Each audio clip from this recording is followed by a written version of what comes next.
This is the X Sports Network. Welcome to the pregame show where we get you ready for everything going down in week number 6 of the high school football season in southern Middle Tennessee. Starting things off in the northern part of Lawrence County, where Summertown will be looking to bounce back after suffering their first setback of the 2024 season as they hit the road in region play to take on Harpeth. Summertown is coming off its first loss of the 2024 campaign and a heartbreaking overtime loss to Mount Pleasant. A lot of positives. I thought our effort was really good. We didn't play the best football game. We made a lot of mistakes, but our effort was good. We kept fighting, tied it up in the last minute of the game, so there was not any give up. And we did some good things throughout the game. We just did a lot of bad things that's kind of been uncharacteristic. We had 2 turnovers, which is as many as we've had all year. So, yeah, a lot of good things. The Eagles are now on to the next task, using the previous week to get themselves ready.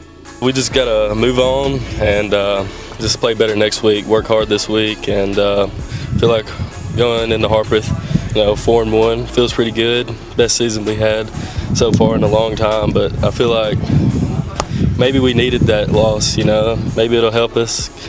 It's just adversity we got to overcome it. Up next will be a long trip to Harpeth to take on a tough physical team. Yeah, absolutely beat Waverly pretty good Friday night. They've gotten better, got some good-looking athletes, and it'll be a challenge to get on the road, get on the bus, and drive to Harpeth and play in a place we haven't been. Summertown is used to moving on to the next team on the schedule, and Week 6 will be no different. Honestly, I don't think it's much different than bouncing back after the 4 wins. Either way, you got to put it behind you, regardless of the outcome. Obviously, it's a little better. You feel a little better. Breakfast tastes better, and everything else is a little better after wins. But at the same time, you got to treat both of those monsters the same way. Whether or not it's a win or a loss, we got to move on. The 5th win of the year will be the goal on Friday night, and that will come with plenty of team improvement. We're just we just got to focus on getting better, and we use that as motivation a lot, and maybe we can turn that into something good. Now over to Loretto, where the Mustangs are coming off another region win at Lewis County a week ago, trying to make it 2 in a row as they will take on Hickman County. Loretto was able to get back into the win column in Week 5 in a high-scoring affair at Lewis County. It was a team effort. I thought our guys responded very well to what happened the week before. We had a great week of practice. They bonded together, found some leaders, that kind of stuff, and played for each other, which was what we talked about doing. The Mustang offense put up 61 points on the board and got back to what they do best. Truth be told, our offense is, past couple of weeks hasn't looked so great, but we know what our offense can do, and that's just a little taste of it. Up next is a visit from Hickman County, another tough region test.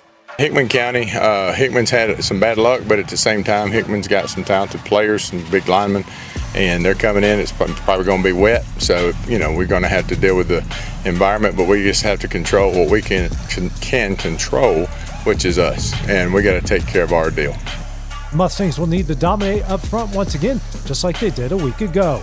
Just keep doing what we're doing, just hit more practice, just intensity. Just the more intense you are, the more physical you are. The margin for error is small for Loretto moving forward, and they'll need another complete performance in Week 6. Be the most physical team on the field, take care of the ball, and play solid defense. Coming up next, we check on our other teams within the area as we take a look at Mount Pleasant, Wayne County, Collinwood, and Richland.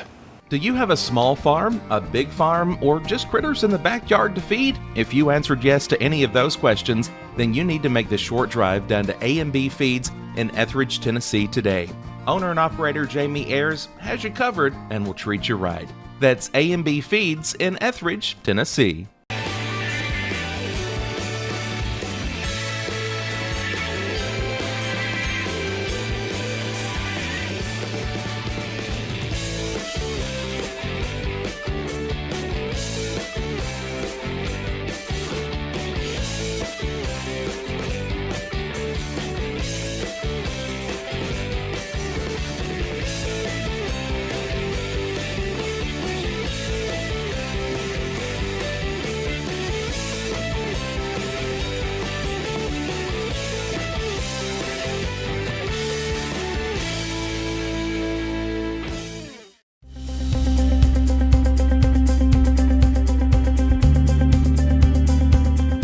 Arctic Air keeps your home or business comfortable. For more than 20 years, we provided outstanding residential and commercial services through Southern Middle Tennessee. Whether you need assistance with your heat, air conditioning, preventive maintenance, or anything in between, trust our reliable team to get the job done. We'll take the time to figure out your specific needs and recommend what we believe is right and best for your situation. We've been using Arctic Air for over 15 years now. Their service is great, they're here when we need them, and their prices are competitive. They take the worry out of the heat and air so I don't have to. Arctic Air, when you need us, we'll be there.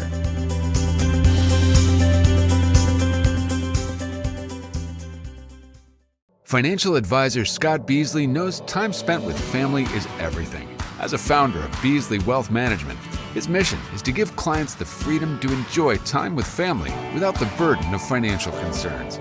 A local of Lawrenceburg, Scott deeply values building relationships with clients, ensuring they make informed decisions concerning asset management, tax planning, and retirement planning. Offering a free initial consultation, Beasley Wealth Management helps clients pursue their aspirations with confidence. This is the X Sports Network. Welcome back to the pregame show. Now over to Maury County, where Mount Pleasant sits atop the region right now at a perfect 5-0. They'll be looking to stay that way as a very tough Lewis County team will come to town. Mount Pleasant remained undefeated in Week 5 with a down-to-the-wire overtime win at Summertown. We felt like going down was going to be a tough fall game, and it sure is exceeded that. Offensively, we feel like we did our job and made plays when they needed to, and defensively they held their own and did what they usually do. The Tigers are used to playing in tight games late, but they know what got them there. We've kind of continued to be our best in the second half and late in games. We've kind of hurt ourselves some, and obviously credit to Summertown doing a lot of good things, but we've had over 100 yards of penalties 2 weeks in a row, so obviously that's a us problem that we got to get fixed, or it's going to catch up to us here soon. Mount Pleasant has a lot to clean up to get ready for Week 6, and that starts with one key thing. Definitely penalties. Shooting ourselves in the foot is probably the main thing offensively on my side of the ball. Just not making dumb penalties and executing on what we need to do. What's it going to take to get a win here on Friday night? Lewis County's a very good team. We feel like they're going to come in here looking for something to prove after a tough Loretto game, and we just can't go in there underestimate them at anything and just play in our game. Up next is a visit from Lewis County, another tough team in a stacked region. There's no easy nights, in the region this year. They're coming off another great game, high-scoring game with Loretto. Really talented team with experience backfield. Great coaches on their coaching staff, and we expect nothing less than another great game in the region. We got to show up, we got to play well, limit mistakes, and win the battle in the trenches. To stay unbeaten in 2024, the Tigers will need to clean up their mistakes and not beat themselves. We've taken care of the ball, but we got to not shoot ourselves in the foot on both sides of the ball. We've hurt ourselves. We got to dominate the line of scrimmage. That's kind of where the game's been won each and every week so far for us, and we've been winning that battle slightly and just enough at least. So we got to continue to do that, and we got to play disciplined football. They throw the ball around really well, so we're going to have to do a good job of limiting big plays from a high-scoring offense. Now over to Class Single A and in Waynesboro, where Wayne County has won back-to-back games as they'll be looking to make it 3 in a row and pick up another region win as they visit Eagleville. Wayne County has won back-to-back games, coming on the heels of a dominant performance over McEwen. It feels great, actually. Coming off an 0-3 start, we knew we had the potential to, turn it around, but 0-3 start's a little disheartening, but, we picked it up. The Wildcat offense was able to put up some explosive plays and points on the board. Oh, it's great. We pride ourselves on being a physical team, and just being that explosive, like I said, we haven't been doing that all year long, but, to see it turn around is just really enlightening for us. Up next is a visit to Eagleville, another big game in the region. Eagleville's a good team, going up there, another long road trip, going up there, another tough place to play. Like you said, back to region play, so it's a big week for us in the region. Hopefully we can go up there and get things done and set ourselves up for, maybe a playoff spot. The win on Friday would put the Wildcats in prime postseason position, and they know how big this game is. Oh, it's huge. It's huge. You know, we've been talking to the guys all week about how big of a week this is. You know, going up there and playing Eagleville at their place, and what it means for you know, the possibilities of postseason. You know, if we go up there and take care of business. Another complete game will be necessary on Friday night, and they'll need to do the little things right.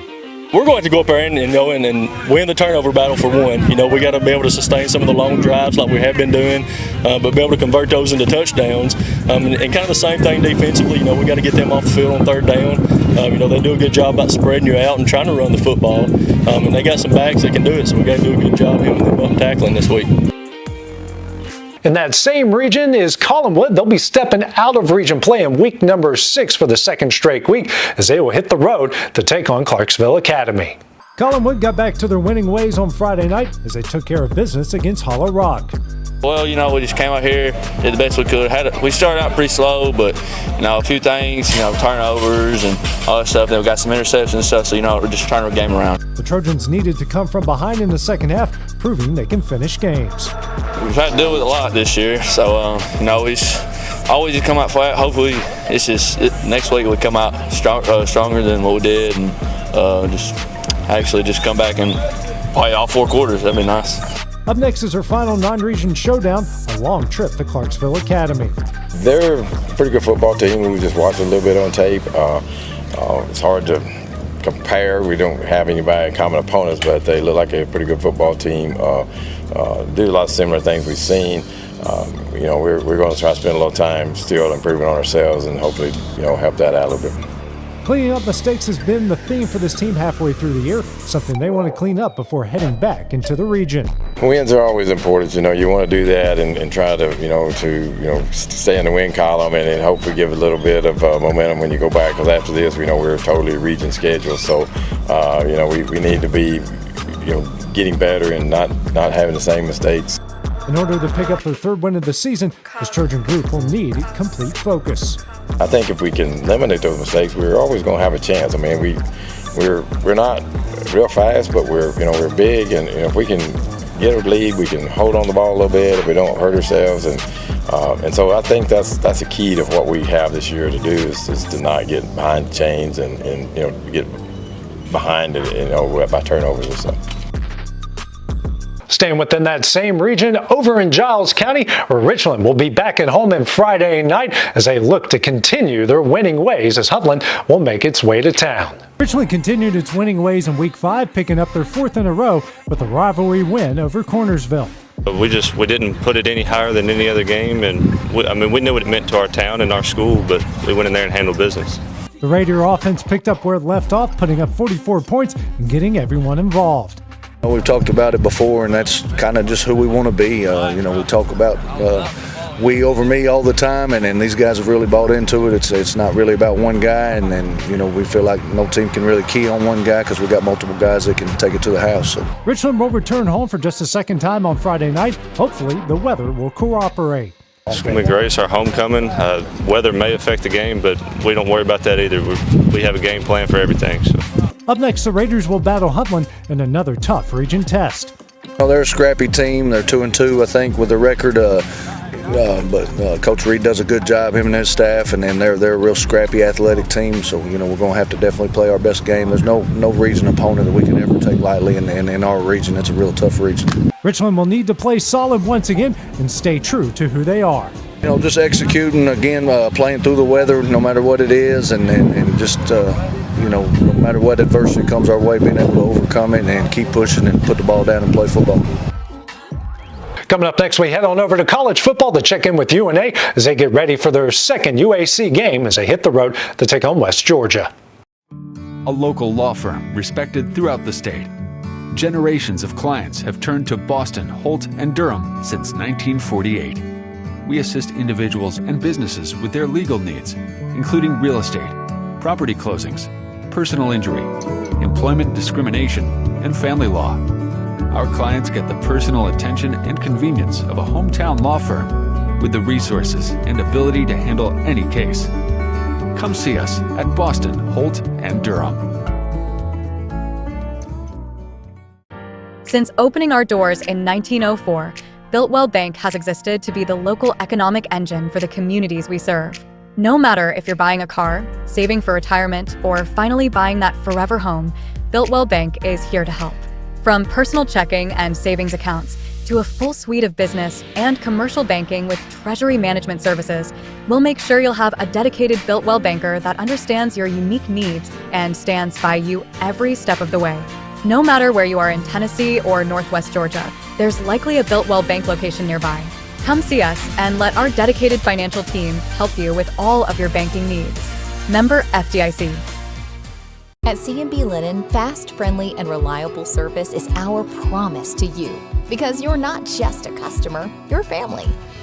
From multi-use linen to branded floor coverings and a complete range of cleaning supplies, C&B Linen is here to make sure you have everything you need. From our high-quality products to our fast, friendly, and reliable service, you'll experience the difference with C&B Linen. Because you're not just a client, you're part of our family. You'll be winning with C&B Linen.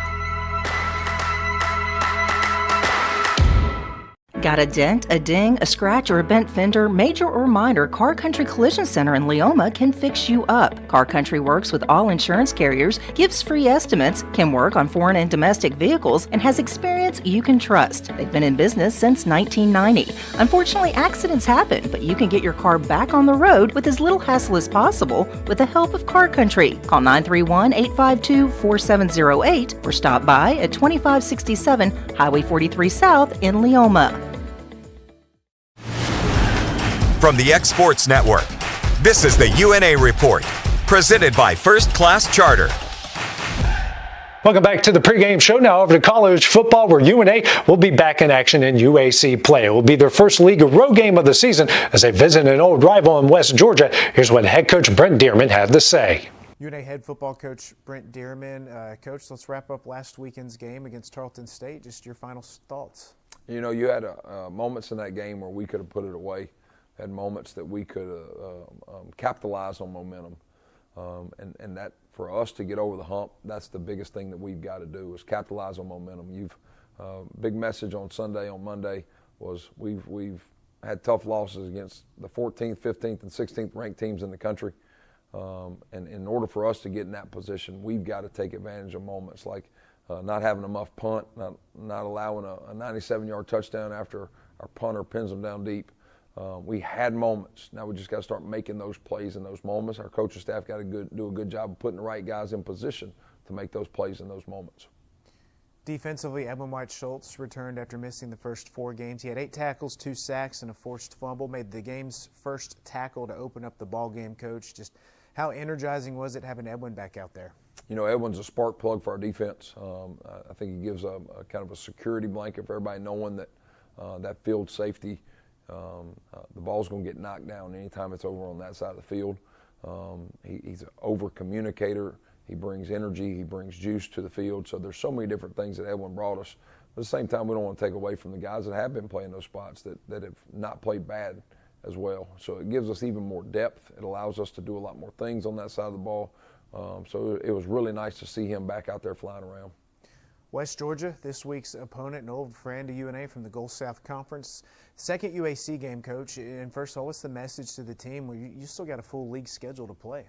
We got 7 straight conference games, and everything's still sitting right in front of us. All of our goals that we had preseason is still sitting right in front of us. So we just got to take care of business this week at West Georgia. We're playing a tough conference opponent. I think between them and us, there's a few GSC, some old Gulf South trophies laying around the buildings for both places. But to get this rivalry back up and renewed, I know it means so much for both fan bases. But we just got to do a good job of taking care of what we can take care of. Both teams are going to get some rain this week with the storm going through. So how can you handle practicing in the rain this week? How can you prepare in the tougher situations to go down and play this football game on Saturday? That does it for the pregame show. Kickoff for all your local games is just around the corner. Don't forget to check out all the highlights going down tonight on The Final Score. This is the X Sports Network.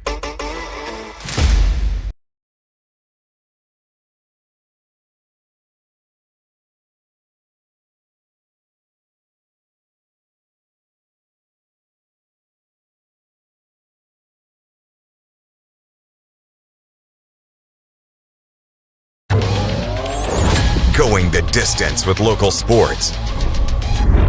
Loretto Mustangs, Summertown Eagles, Lawrence County Wildcats. This is the X Sports Network.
This is the X Sports Network. Are you tired of missing out on family life just to be treated like another truck number? Since 1986, Southeast Cares has been a family-operated business based in Lawrenceburg, Tennessee. Being family-owned ourselves, we understand the importance of family, which is why we value it above all else. With our large number of dedicated lanes and our friendly staff, we are able to evenly divide your home time with the amount of time you spend on the road. We offer multiple benefits with large company pay, all while keeping a small company environment. For more information, visit our website at southeastcarriers.com or check us out on Instagram and Facebook. For decades, First Class Charter has provided high-quality motor coach transportation services to the Tennessee Valley. With numerous safety and cleanliness accreditations, First Class Charter is ready to make your group trip a reality. Contact us today by visiting firstclasscharter.net.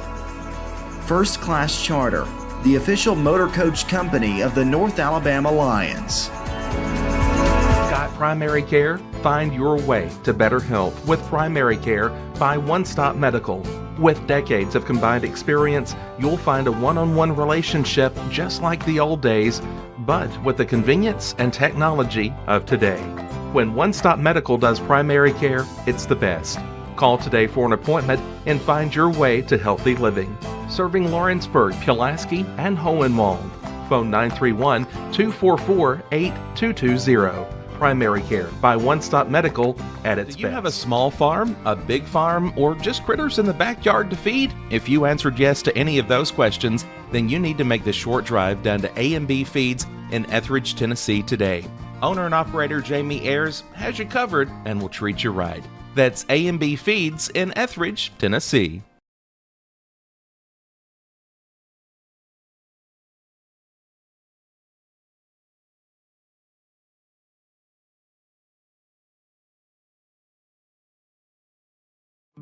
A local law firm respected throughout the state.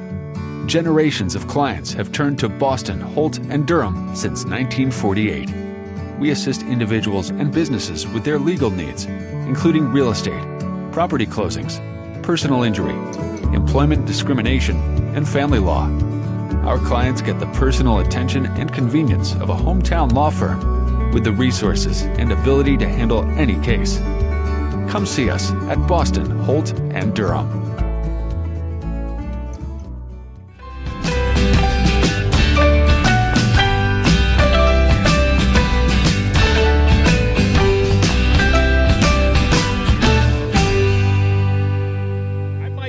And my friends at Elliott Johnson Insurance have a great partner in Auto Owners Insurance. Auto Owners makes it easy to get life, home, car, or business insurance. Let Elliott Johnson Insurance find the Auto Owners policy that makes a difference in your life. Call Elliott Johnson Insurance at one of their 3 locations, Florence, Loretto, and Lawrenceburg. Elliott Johnson Insurance, moving forward for our clients every day. There are now more ways to save at Quick Mart. Become a Quick Club member and easily earn rewards on qualifying purchases at Quick Mart convenience stores using the Quick Club app, available on the Apple App Store and Google Play. To save on fuel for work, use the Fuel Rewards Pro app to earn 5 cents a gallon on work fill-ups and redeem the savings for yourself. To get started, visit fuelrewards.com/pro or download the app in the Apple App Store and Google Play.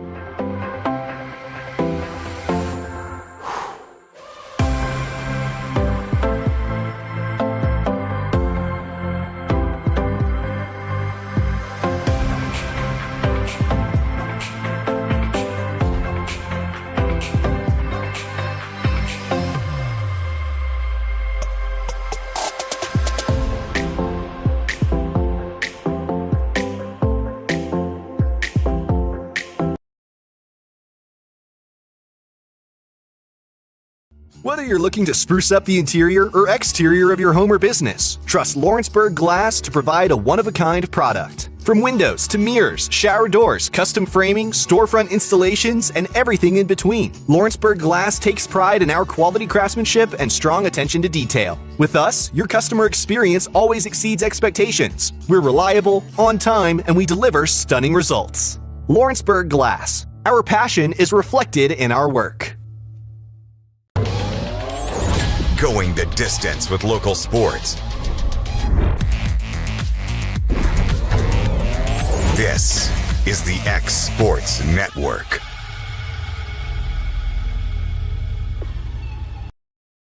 Good evening, ladies and gentlemen, and you are looking live at a very soggy L.M. Forsythe Field on the campus of Loretto High School in Loretto, Tennessee. Tonight, we'll bring you Region 5 2A matchup between the visiting Bulldogs of Hickman County and the Mustangs of Loretto. Loretto last week defeated Lewis County by a score of 61-44.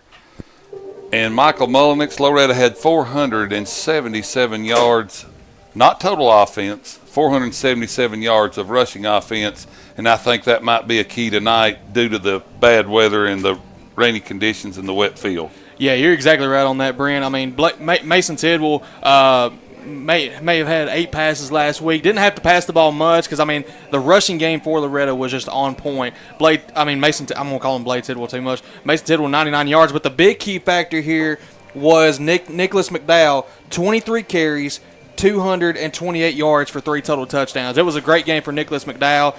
Snyder also came in 4 carries, 52. Everyone that ran the ball last week, Brent, just did a phenomenal job, and that's not something you usually see with a high-class matchup like we saw last week between Loretto and Lewis County, which last year was the region championship. Last week was more rather, who was going to get better seeding in the playoff rankings, but it was a great matchup for Loretto. Lewis County, they're going to have a tough matchup tonight against Mount Pleasant. Yeah, and tonight Hickman County, they're 0-5 overall, 0-3 in the region, but they played Summertown close, and they played undefeated in region play East Hickman County High School, lost 36-35 in overtime. So the Bulldogs have got some fight in them, and the weather conditions, that could be the equalizer. Loretto may not be able to pass as much as they'd like as they do in most games tonight. Yeah, that's right. And talking to my buddy Josh Copley, who's the voice for the Hickman County Bulldogs. Unfortunately, he couldn't be here tonight, as we can see over there. But I talked to him last week, and he said Hickman County played one of the best games that they played all year last week, and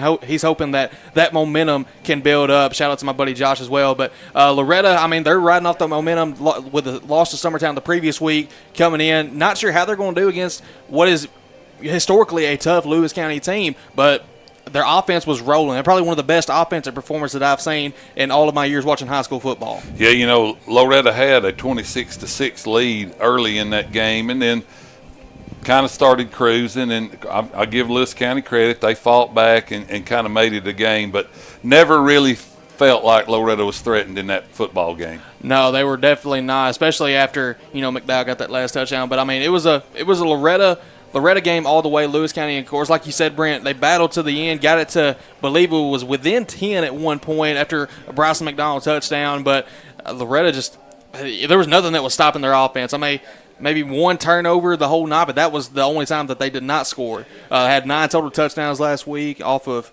believe I counted 10 total drives. Yeah, it'll be interesting tonight. Loretto likes to throw the ball. I know last week they ran the ball a lot, but they still like to incorporate the pass in their offense. And I was watching warm-ups, a lot of drop balls, and also the kicking game will be affected tonight. Yeah, it definitely will. And of course, we saw all that after the saw that during the pregame warm-ups, and it's going to be interesting. I think the first 5 minutes of the game will kind of be the tale of the game. See how this is going to go for either team. See if it's going to be one of those low-scoring nights or whether it's going to be a one-sided game. You just never know. And I mean, a situation like this, I mean, we're in the middle of a hurricane. Yeah, I know. I think Sam was telling us earlier that sustained winds, 19 miles an hour, gust up to 25. Yeah, I mean, you can see it right there, Brent. I mean, it's been a windy day all day, and I mean, we expected this coming in. The coaches expected this coming in, but us being in the state of Tennessee, we've never really experienced that much. I haven't experienced it this season. We've experienced rain, but not the wind entailed with it. Yeah. So I don't know how this game is going to go for both sides, Brent. Yeah, the Summertown game, it got rained out on Friday night, and then they had to postpone it to Saturday. So, and the field, even though it wasn't raining that night, the field was not as good as it would have been if it hadn't rained. So Loretta's used to playing on a wet field. We're going to see tonight if they can get that ground game going and not fumble the ball. And but like I said, Hickman County, they've come in here. They're 0-5, but that don't mean anything. This weather could be an equalizer. As Loretto comes racing out onto the field, wherever you may be, it's football time in Loretto, Tennessee, and it looks like they won the toss. Or they're receiving. I don't know if they won the toss. I just saw that Loretto's receiving. So Loretto's going on offense first. Yeah, so we'll be able to see how this offense is going to roll for Loretto, if it's going to be a mainly rushing night or if we're going to see a lot in the air from Mason Tidwell. But, I mean, I don't know if you did mention this, Brent. I might have missed it. But between Loretto and Hickman County, their region matchups, they got 2 common opponents. One is Lewis County. Loretto beat them 61-44 last week. Hickman County, a week before that, lost to them 32-0 in the Battle of the Brown Jug. But I can't remember who. I think it was Summertown. And Hickman County lost to them 26-12. Loretto 39-27. Yeah. So that common matchup with Summertown looks a little bit more even, but the Lewis County one, we see a little bit of differential there. And Hickman, of course, like you said, 0-5 under head coach R.E. McDonald this year in his 5th year. Yeah, Summertown, they got a really good football team, and if Hickman County battled them 26-12. That's a pretty good game, Yeah, it was a pretty good game. And, I mean, Summertown, a lot of close games this year. I mean, we saw one last week with Mount Pleasant. We saw that on the pregame that AJ had for us. That was a great game that happened last week. Of course, that ended before our game against Lewis County. But, I mean, all I can say to that game against Mount Pleasant, what a game. And Mount Pleasant, they do play tonight against Lewis County, so that's another matchup in the region to watch. The other 2 are tomorrow. You got Summertown at Harpeth. AJ will be on the call for that one over in Kingston Springs. And then I believe Waverly and Summertown, or Waverly and East Tickman's the other matchup. All righty, here's the kickoff. Comes squibbling downfield. It's going to be Reynolds. Reynolds at the 25 to the 30. Breaks up the middle. He's got running room. He gets out to the 50. He's to the 45. He's to the 35. To the 25. To the 20. And he's going to go all the way for a touchdown. Give him 6. Loretto, Michael Mullenix. The opening kickoff right off the bat. 6-0. I was about to say, Corbin just bolted. It looked like the rain's not bothering him much at all tonight.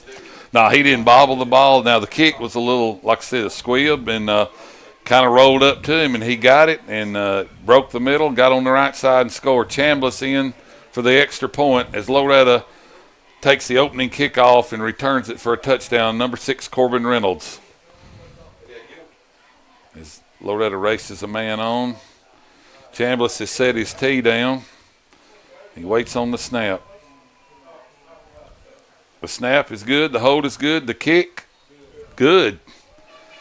So, with 11:36 to go, Loretto leads 7-0. We'll take a short break. This is the X Sports Network. Being raised in Tennessee, we believe in the importance of family and community. Creating a positive experience at our family-owned and operated business is one of the ways we share that belief. Being in an accident can be extremely stressful. When it came time for my repairs, Mashburn's made it easy.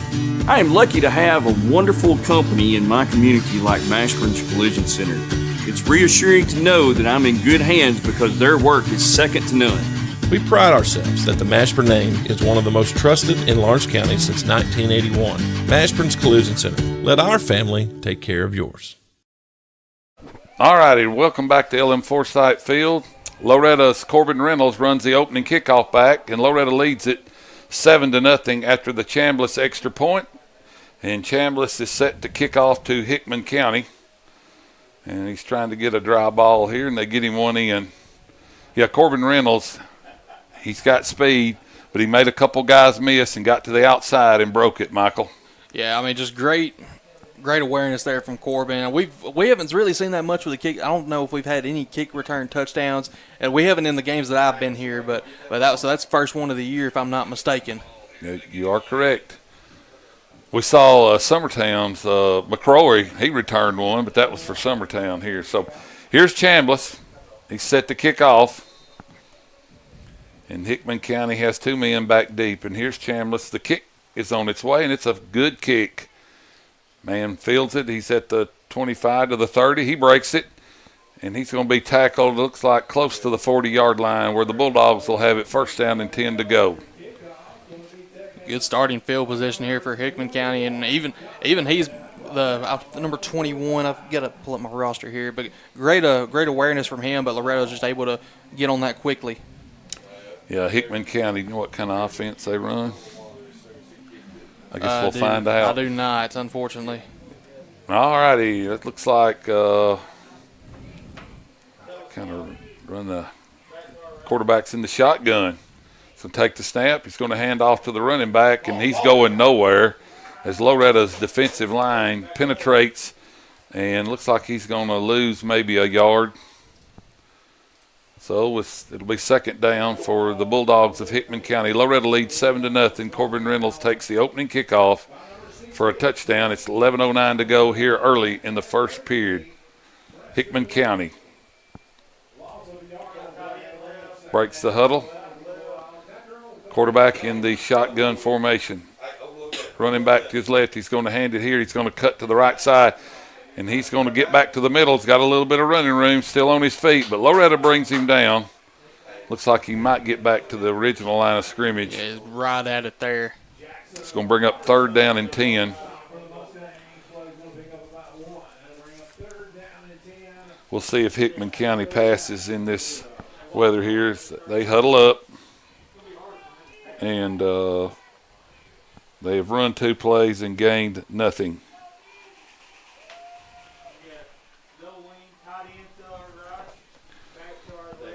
Quarterback for Hickman County, the shotgun, man in motion. It's a high snap over his back. Hickman County's going to run back and cover it. They're going to cover, and that's going to bring up fourth down. It was a high snap over the quarterback's head, and that is a loss of about 24 yards, I believe. It's going to bring up a long fourth down. Yeah, it looks like right at the 17, so I think total 22 yards. So Loretto should get good field position here if they can field the punt. Back deep is Dylan Thompson, number 4 for Loretto. The punter for Hickman County waits to take the snap, gets it. It's high, but he gets it under control, and the punt's short. It's going to be way short, and it's going to be touched by Hickman County. It's going to be down right around the Hickman County 38-yard line. All right, Loretto will take over. And bring your quarterback, number 17, Braden Folks, I think is the guy's name. So. All right, Braden Folks. We'll at least get the quarterback for Hickman County's name. We may not get anybody else's, but we'll get his. Loretto, they huddled up here. Breaks the huddle. Mason Tidwell brings his team to the line, pistol formation. He's got flankers left and right. Smith and Reynolds on the left side. Looks over the defense, takes the snap. He's going to hand it to McDowell. McDowell through. He's to the left. Now up the middle. Still on his feet. Spun down at the 15-yard line where it'll be first down and 10 for Loretto. McDowell picking up where he left off last week, Michael Mullen. Yeah, that's right. And gain of 22 right there for McDowell. And, I mean, he's starting out strong here. Loretto does not huddle up this time. Mason Tidwell, the quarterback, looks to the sideline to get his play. He's got a man in motion. That'll be Reynolds, left to right. Snyder in the slot there. Here's Tidwell, hands the ball to McDowell. McDowell squirts through the left side, still on his feet, spun down close to the 4-yard line where it'll be first down and goal for Loretto. 2 straight runs over 10 yards. I mean, McDowell's already building off that momentum from last week yet again. Yeah, Loretto picking up where it left off last week. Tidwell looks to the sideline, gets the play. Now he's in the pistol formation. McDowell, the running back. Reynolds is split out to the right side. Here's Tidwell, looks to throw. Instead, hands it to McDowell. And McDowell's in the end zone. I'm waiting on the signal. I think they're going to spot him down right about the half-yard line. Should be second and goal. Loretto will have it second down and goal. They'll call it 1. We'll call it a half a yard. Loretto looks to the sideline to get their play. Tidwell, the quarterback. McDowell, the running back. Flankers left and right.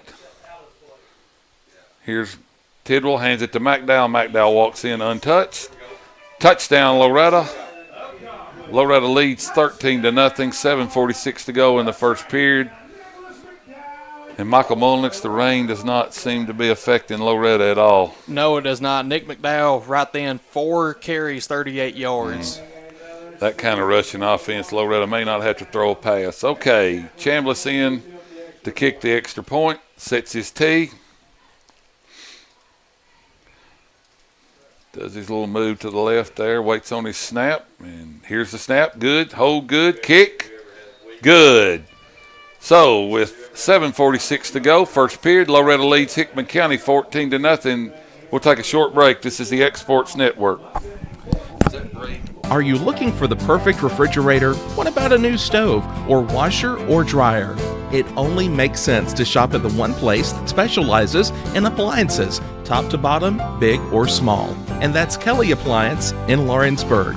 Kelly Appliance is home to all major name brands, including LG. LG makes life good with a full selection of refrigerators, cooking appliances, dishwashers, microwaves, and more, including appliances made right here in Tennessee. Family owned and family operated. Stop by Kelly Appliance on Jerry Street in Lawrenceburg today. All right. We are back here at Loretto at LM Forsyth Field, where Loretto has scored on its first 2 offensive possessions. They lead 14-0, 7:46 to go. Chambliss set to kick off for Loretto on a soggy night here at Loretto. The ball falls off the tee. Chambliss resets it. We've got a pretty stout wind, looks like about 20 miles an hour. And Chambliss gets set to kick. He's going to approach the ball. He's going to kick. He's going to squib it up to the up back, and they're going to fall on it right around the 32-yard line, and that's where Hickman County will set up shop. Loretto scored on 4 plays, 38 yards, 138 time of possession on the second drive. The first score was the opening kickoff, which Corbin Reynolds took back 70 yards as Loretto exploded on the opening kickoff. Yeah, Brandon, Hickman County's going to have to get something going here. Negative 22 in the yards department right now. Yeah, they had that bad snap on third down. It went over the head of the quarterback, Braden Fulks. He brings his team to the line. He's in the shotgun.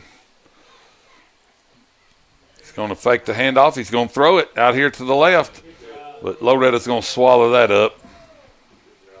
It's going to bring up second down. Looks like he might have picked up 1 yard there. We'll wait and see where they spot it. Loretto leads 14-0, 7:24. Clock running here in the first quarter. Fulks, the quarterback, fakes the handoff, throws out here. Ball's dropped. That's an incomplete pass. It's going to bring up 3rd down and 8. 3rd down and 8 for the Bulldogs. This is their second possession. Fulks, the quarterback, huddles his team up. Loretto leads 14-0, 7:15 to go, first period. And Hickman County comes to the line. Fulks, the quarterback, sizes up the defense, takes the snap. There's a fumble picked up by Hickman County. He's going to run around the left side, and he's going to get about 5 yards, and that'll bring up 4th down as the rain is coming down in sheets here and the wind's blowing. I figure Hickman County, Michael, will punt it away here on 4th down. Yeah, I think we're saying the punter out here now. Yep, the punter's back for Hickman County, and we've got Dylan Thompson, number 4, stands at the 35-yard line. Snap, pretty good snap, kick. It's going to go, it's going to roll, and it's going to be covered by Hickman County.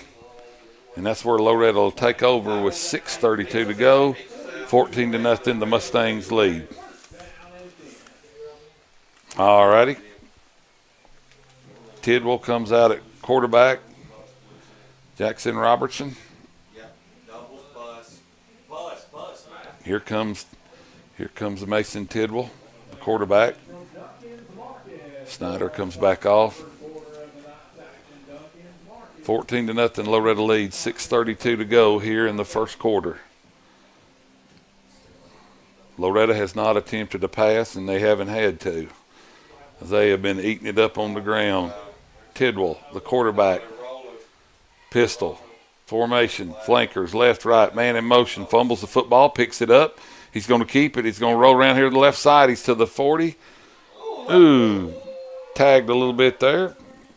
And he got all the way up to the 45-yard line. It's going to be gain of 3 off of a bad snap there. Or just a muff snap, I guess. Yeah, heads up. He picked it up, 3 yards there. Brings up 2nd down, we'll call it 7. 2nd down and 7 for Loretto. Tidwell drying his hands off. Rain coming down. Looks the defense over. Takes the snap. He's going to hand it to McDowell. McDowell's going to squirt through the right side, back up the middle, fighting his way for 1st down. I believe he got it. He's down to the 48-yard line of Hickman County. And that is enough for the 1st down. Tidwell looks to the sideline, gets his play call. Loretto in no hurry. They lead 14-0. Tidwell, pistol formation. He's got Hunter Smith on the left, Corbin Reynolds on the right. Here's the running back. McDowell dances through the right side, tries to get to the outside, cuts back to the middle. He's going to pick up about 8 yards on that, and that'll bring up about 2nd down and 2 for Loretto. Again, Loretto leads 14-0. 5:37 to go. First period, clock running. Clock running, rain falling, wind blowing. Yeah, McDowell already 16 yards just on this drive alone. Tidwell, the quarterback. Looks like Jackson Robertson's in at running back. And they're going to hand it to Robertson. Robertson fishes his way around the left side, cuts up the middle, still on his feet to the outside, makes one move, spin, and dances down the sideline. And he's going to be out of bounds right at the 18 or 19-yard line, and that's going to set up 1st down and 10 for Loretto. And Jackson Robertson, good run there. Yeah, and if it hadn't been for the sideline there, he probably would have had another few more yards off of the spin move. Yeah. Tidwell looks to the sideline to get his play. 5:07 to go, 14-0. Loretto leads first quarter. Here's Tidwell. Gets the snap, hands to Robertson. Robertson dances through the left side. He's going to drag a man. Maybe pick up a yard there. Going to bring up 2nd down. Can't see where they're spotting it at. Maybe the 16? Yeah, it looks like, yeah. So gain of saying a gain of 3 there. Gain of 3, okay. Yep, 2nd down and 7. Tidwell already up to the line of scrimmage. Pistol formation. He's got Robertson in the backfield. Bad snap. Robertson's going to pick it up, and he's going to dance around. He's on the right spin move, fighting his way back down. Michael Mullins, he may have gained a yard there. I think Tidwell thought Robertson was going to pick it up, and Robertson thought Tidwell was going to pick it up, and they were just standing there. Somehow through all of that gained a yard on it, too. Gained a yard, yeah, on the replay there I saw. They just looked at each other. Each one thought the other one was going to pick it up. So, 2nd down and 7 for Loretto. Tidwell to the line. Pistol formation, McDowell at running back. Smith and Reynolds to the left. Going to fake the handoff, going to throw over here to Reynolds, and Reynolds is going to drop the ball. Incomplete pass. And that'll bring up 3rd down and 6 yards to go. Or is that 4th down? It'll be 4th down. 4th down, sorry. I was looking at the scoreboard and they hadn't changed it. 4th down and 6. I think Loretto's going to go for it. I don't think they're going to attempt to kick. Tidwell looks over here. I'll say it'd be about right at a 32-yard field goal. In this kind of weather, I don't know. Not saying he wouldn't make it, but under normal conditions, he probably would. Tidwell, the quarterback, pistol formation, McDowell in the backfield behind him. Going to hand it off to McDowell. McDowell's going to cut back left. He's got a blocker. He gets to the corner. He's going to mark it. Touchdown. Touchdown, Loretto. McDowell went to the middle, cut back to the left. He had a blocker. That was Hunter Smith. Good block by Smith on the left. He just kept his man tied up, and McDowell squirted in the end zone for a touchdown, and Loretto leads 20-0, 3:39 to go. Chambliss on the kick. Sets his tee down.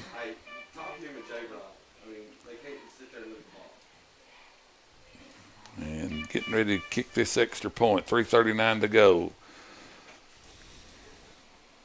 Snap is good. Look, bobbled. Up man runs it in. Looks like he's going to get 2.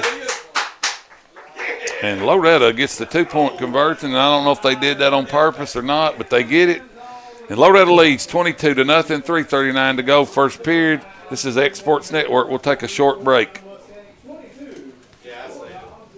Are you looking for a non-factory job environment? Livingstone Freight Solutions is a 3PL company that began managing warehouses in Tennessee, Alabama, and Mississippi. With our multiple shifts and experienced management team, our goal is to give you, as an employee, a safe family work environment and competitive wages. We offer a wide variety of employment opportunities from forklift drivers to management level positions. We also strive to offer a competitive benefit package and PTO options. For more information or to apply, visit us at livingstonefs.com or give us a call at 931-269-3255.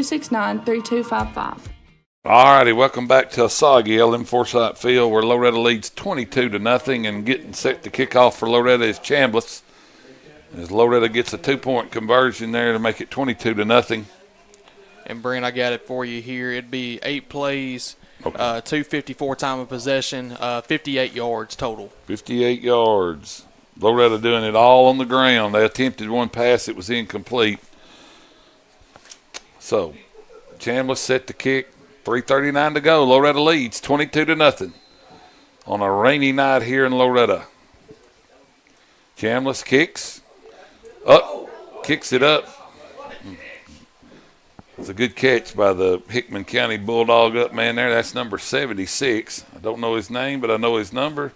76, that is. Actually, they do not have a 76 on the roster. Okay, well, we'll just call him 76. He made a good catch there, and Hickman County's going to have it 1st and 10 on their own 48-yard line.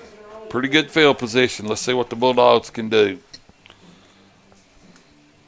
If you joined us late, Corbin Reynolds returned the opening kickoff 70 yards for a touchdown. And Loretto scored on its first 2 possessions. Here is, folks, the quarterback. He's going to roll to the right. Quarterback keeper. He's got an open field there, and he gets pushed out of bounds at the 39-yard line, and that'll be Hickman County's first down of the night. That puts them back in positive yardage now with a 22-yard run, and I think they've switched quarterbacks. They've gone to number 9, Andy Kraft, Indy Kraft. Let me write that down so I won't forget it. Indy Kraft. Kraft, the quarterback now for Hickman County. Loretto leads 22-0. 3:28 to go. Clock is stopped as Kraft ran out of bounds. Loretto in a 4-man front. Kraft, the quarterback, man in motion. Number 21, Kraft's going to run to the left side now. And he's going to be tackled for a loss of right around 5 yards, maybe 6, back to the 45-yard line. Good defensive play there by Loretto. So that's going to bring up second down and right at 15 yards to go for the Hickman County Bulldogs. Kraft, the quarterback.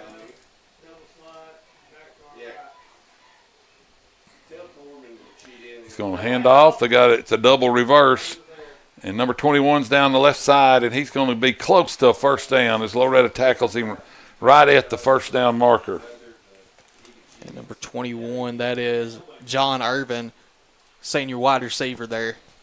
Yeah, he was in motion and handed it to the up back, and then he handed it to him. And he reversed to the left side and close to the first down. Looks like it's going to be about third down and a yard. They're going to call it 3rd and 2 on the scoreboard, and that's what we'll call it. 3rd down 2, Hickman County. Kraft's come in here and kind of ignited this Bulldog offense. Man in motion. Fumbles the snap, and he's going to down it. And they're going to lose about 5 yards there, and that's going to bring up 4th down. And I'm sure they'll go for it here. It's going to bring up 4th down. It should be about 4th down and 7. Maybe 6. So they got 6 maybe. Yep. 4th down and 6. Hickman County, this is their first real good drive of the game. Their 3rd time they've had the football. They huddle up. 1:29 clock running, first period. Loretto leads 22-0 on a rainy night at Loretto. Kraft, the quarterback, shotgun formation. He's going to fake the handoff. Nope, he faked me out. Running back's around the left. He's going down the left side, makes a man miss. He's tackled. Looks like right around the 6-yard line. That's going to bring up, no, not the 6, excuse me, the 16-yard line. Gain of 20 on that one. And Irvin tonight on only 3 carries he's got at least 17. He's got 37 yards already through 3 carries. Hickman County marching, snaps high, handoff. Powering his way down to the, is that about the 12-yard line? Believe so. 47 seconds and counting, 22-0. Loretto leads first period, but Hickman County on the march here.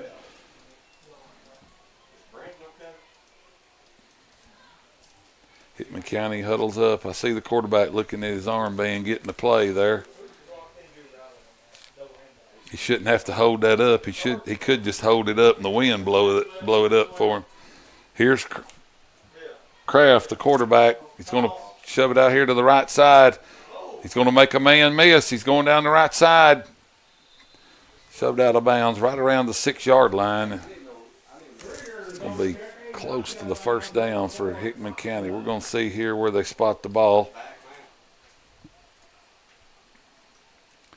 I believe he's going to be about a yard. No, about a half a yard short. I believe they're saying first down. First down and go. Man around the right side and swarmed by the Mustangs. I see Reynolds on the tackle, number 38. There's Logan Long in on the tackle. Logan Long out of Leoma Elementary. Comes up, and the quarter is ended. So with timeout on the field, Loretto leads 22-0, but Hickman County's threatening. We'll take a short break. This is the X Sports Network.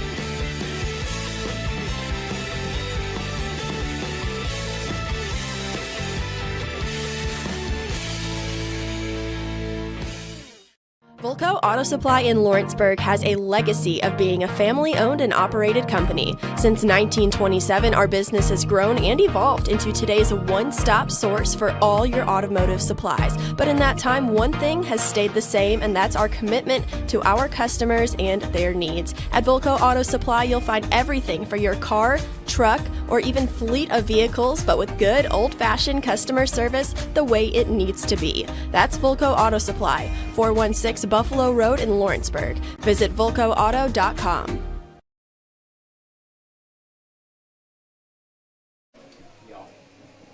All right, we're back here at Loretto, LM Forsyth Field. 2nd down and goal from the 6, Hickman County. Kraft, the quarterback, he's going to slip and fall, and he's down, and he's going to lose 3 or 4 yards. And that's going to bring up 3rd down and goal. And Michael Mullenix, Hickman County, put together a pretty good little drive here late in the first quarter, and it's extending into the second quarter here. Yeah, that's right. And just unfortunately for Kraft has not been able to adjust to the rainy conditions here tonight. Yeah, he tried to run around the left side. I don't know if they're going to hand the ball off any. I mean, he's just going to try to run around the left side there, and he just slipped and fell. And when he fell, water just splashed up. So the field's going to start getting him not bad condition, even more bad condition. Yeah. So here's Hickman County. Kraft the quarterback. Nobody in the backfield. Flankers left and right. Man in motion. Here comes Kraft around the left side. He looks to throw, but he's going to keep it. And Loretta's going to stop him. And there's a flag. And it may be a face mask on Loretto. We'll see what the call is. That was going to bring up 4th down and goal, but we've got a flag on the play. Yep, he's calling. I believe it's going to be a face mask.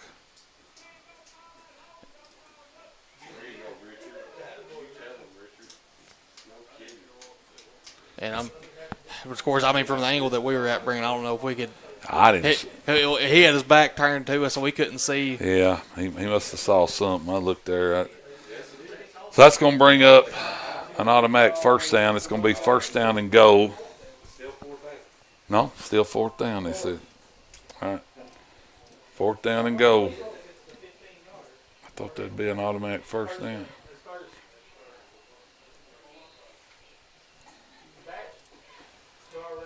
Kraft, the quarterback for Hickman County. Hand off to the left, and he's going to waltz into the end zone. Touchdown, Hickman County. And the Hickman County Bulldogs are on the scoreboard.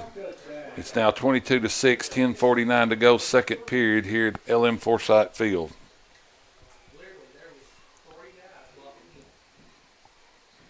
And Hickman County is going to attempt the extra point, and that'll be number 7.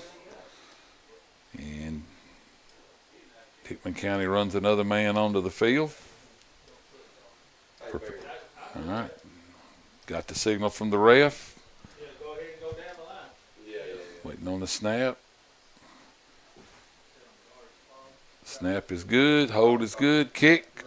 Looks like it's good. He missed it to the right, he said. He missed it to the right? Okay. I cannot see. All right. 22-6. 10:49 to go. 2nd period. This is the X Sports Network. We're going to stay right here. All right.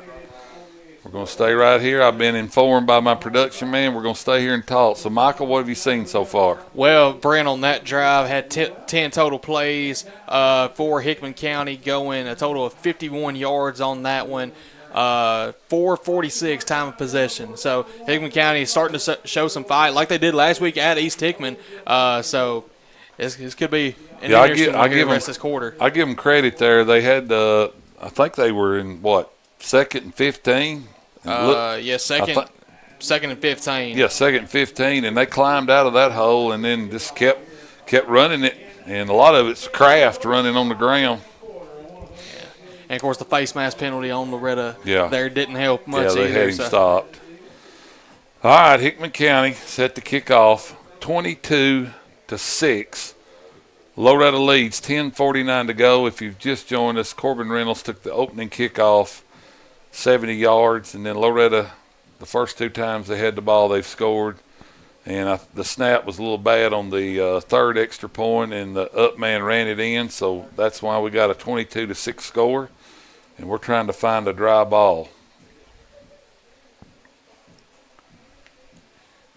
That may be hard tonight. Yeah, of course, Sam's showing, and we're seeing it right there. Sam's doing. Yeah, Sam's got it up in the light, so if you it's wow. Rainy and windy does not make for good football weather. I know when the quarterback for Hickman County, you can see the spot right out there where he slipped. It's just a mud hole. Yeah. All right, so we're set to kick off here. Hickman County, back deep for Loretto. That'll be Corbin Reynolds. Of course, this is the first time we're getting to see Hickman County kick other than Jackson the opening kickoff. So I wonder if they might try. Yeah. That's offside. That's offside. That's offside. And I don't know who got the football. I think they're saying Hickman County did right there. And we'll look at onside kick. Looks like Hickman County might have recovered it. Either an inverted whistle or an offside. So whistle blew after the kickoff. All right. We're getting a little cross feed from the Loretto coaching staff over here, and I need to quit listening to them and start paying attention to the game. Yeah. They're a little bit excited over that onside kick. Hickman County's going to have it right at their own 40, or at the Loretto 48. Yep. Setting up shop here at the 48. First down, 10 for Hickman County. Here's the quarterback. He's going to pass it out here. It's deflected. Deflected and caught by number 17. It was deflected by number 6 of Hickman County, but it went right to number 17. And things are starting to go Hickman County's way here. 10:35 to go. Loretto leads 22-6 here on a rainy night in Loretto. Handoff, the running back gets through the right side. He's still on his feet. And Loretto tackles him, but I think he got the first down. Yeah. Flag there. Flag on the field. We'll see what that is. Loretto leads 22-6, 10:19 to go. Second quarter. And we're waiting on the official to give us the signal. I think he's at holding. And it's going to be on Loretto. Personal foul. Personal foul, face mask, 64 on the defense. All right, personal foul, face mask, number 64. And here comes Hickman County now. They get 15 more yards there, so they're going to have it first down and 10. Timeout. We're going to take a short break, 22-6. This is the X Sports Network.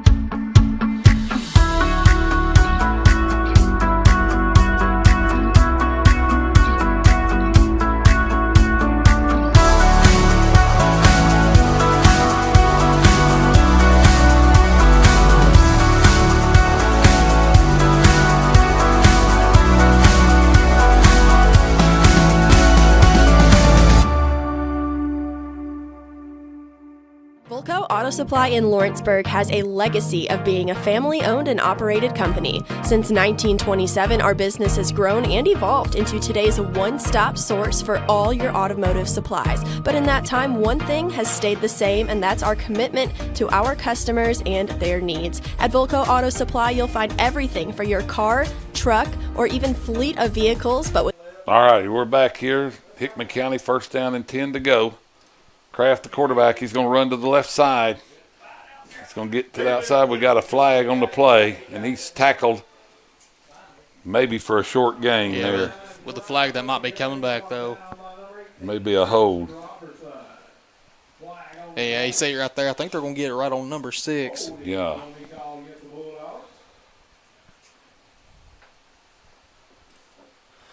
All right, we got a holding call. Holding call on Hickman County, and that's going to bring them back 10 yards, and it'll be first down and 20. 10-12 to go. Loretto leads it 22-6.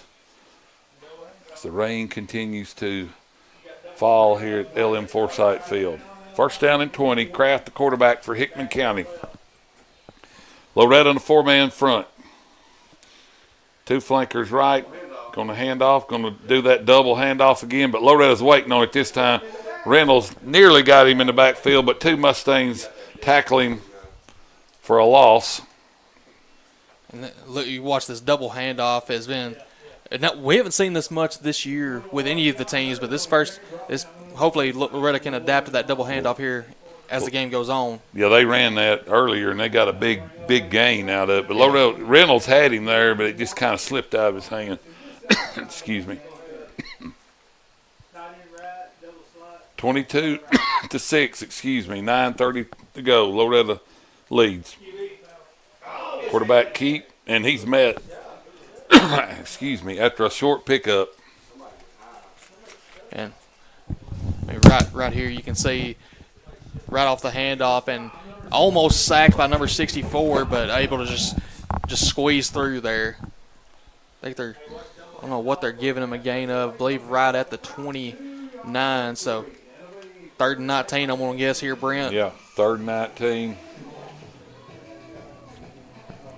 Hickman County had their last drive. They scored. Looked like they kind of got things going, but they're going backwards here. Yeah. All right, Kraft, the quarterback for Hickman County. We can expect them to be 4-down territory right here. Yeah. Kraft takes the snap. He fumbles it, picks it up. Now he's going to run. I think they blew it dead. I think they said his knee was down. That's going to bring up 4th down. Got an official timeout here. Loretto leads at 22-6. As the head official comes over here to talk to the head coach of Loretto. The Hickman County quarterback goes to talk to his coach. Loretto leads at 22-6, 8:24 to go. Michael, and the conditions are not good, but it's been a lot of offense. Yeah, you're right on that one, Brent. I mean, it's been Hickman County's shown some fight. You know, I mean, even with no wins this year. I mean, they've shown a lot of fight. They showed that last week. They're showing it here right now. All right, Hickman County, 3 flankers left. 1 man in the backfield. Kraft, the quarterback. Loretto in the 4-man front. They lead 22-6, 8:24 to go.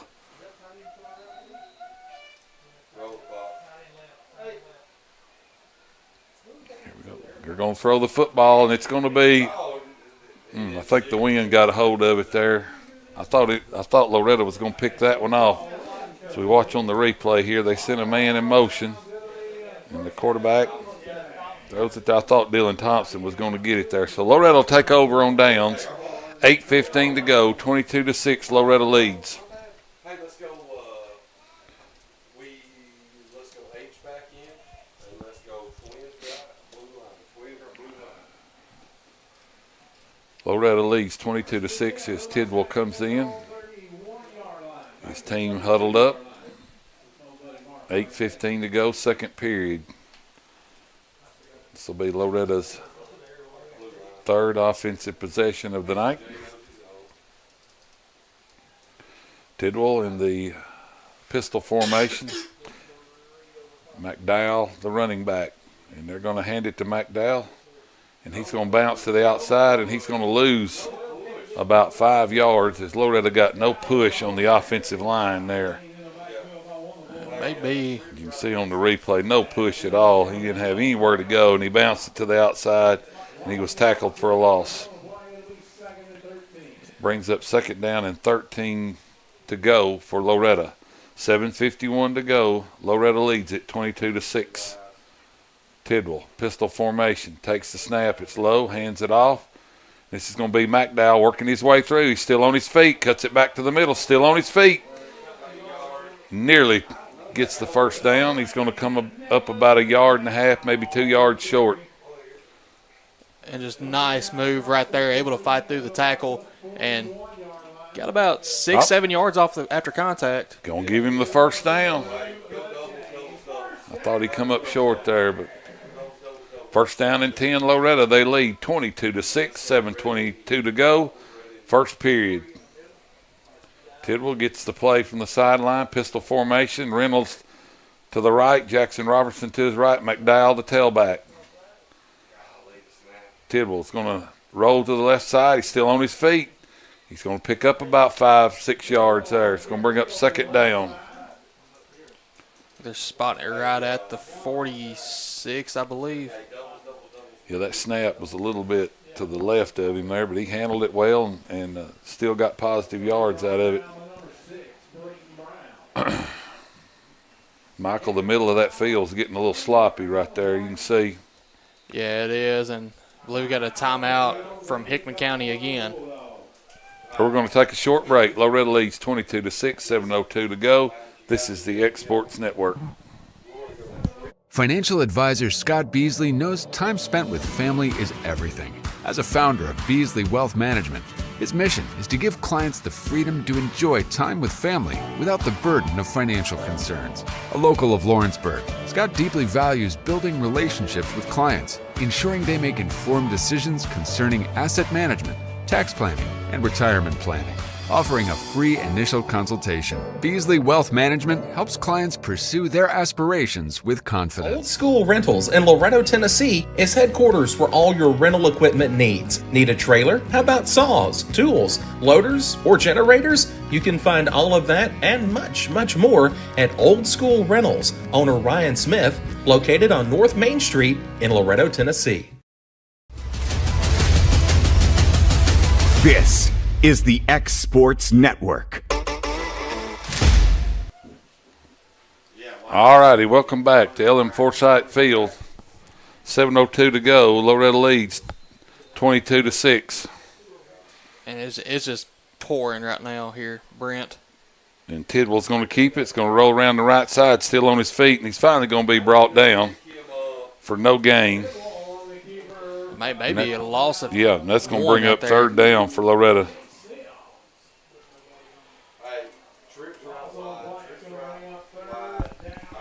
Loretto, third down and 7. They lead 22-6, 6:39 to go. And Tidwell looks to the sideline to get his play. He's got McDowell in the backfield. He's got Thompson to his left. He's got Robertson and Reynolds to his right. Takes the snap. He's going to throw it out here to Reynolds, and Reynolds is going to make a move. And he's going to make another spin move, and he's going to get all the way up to about the 46-yard line. And that's going to bring up fourth down. And Loretta's going to make a decision here. They may punt it, and they may go for it. Fourth down looks like about 3 yards to go, and I think they're going to go for it. Tidwell looks to the sideline, gets his play. Tidwell sizes up the defense. McDowell in the backfield. Tidwell, low snap. He's going to run through the middle. He's going to be close to the first down. Looks like he might have got it. Oh, and the spot that they're giving him, I don't know. This referee here is giving him a good spot, but the other guy, I think they called first down. Whew, I was a little bit worried there. All right, first down. The second effort by Tidwell gets the first down for the Mustangs. 22-6. The Mustangs lead. 5:41 to go, second quarter. The Mustangs on the march again. Tidwell brings his team to line, pistol formation. Going to hand off to McDowell. McDowell through the left side. He's still on the go. McDowell pushing his way down for a first down.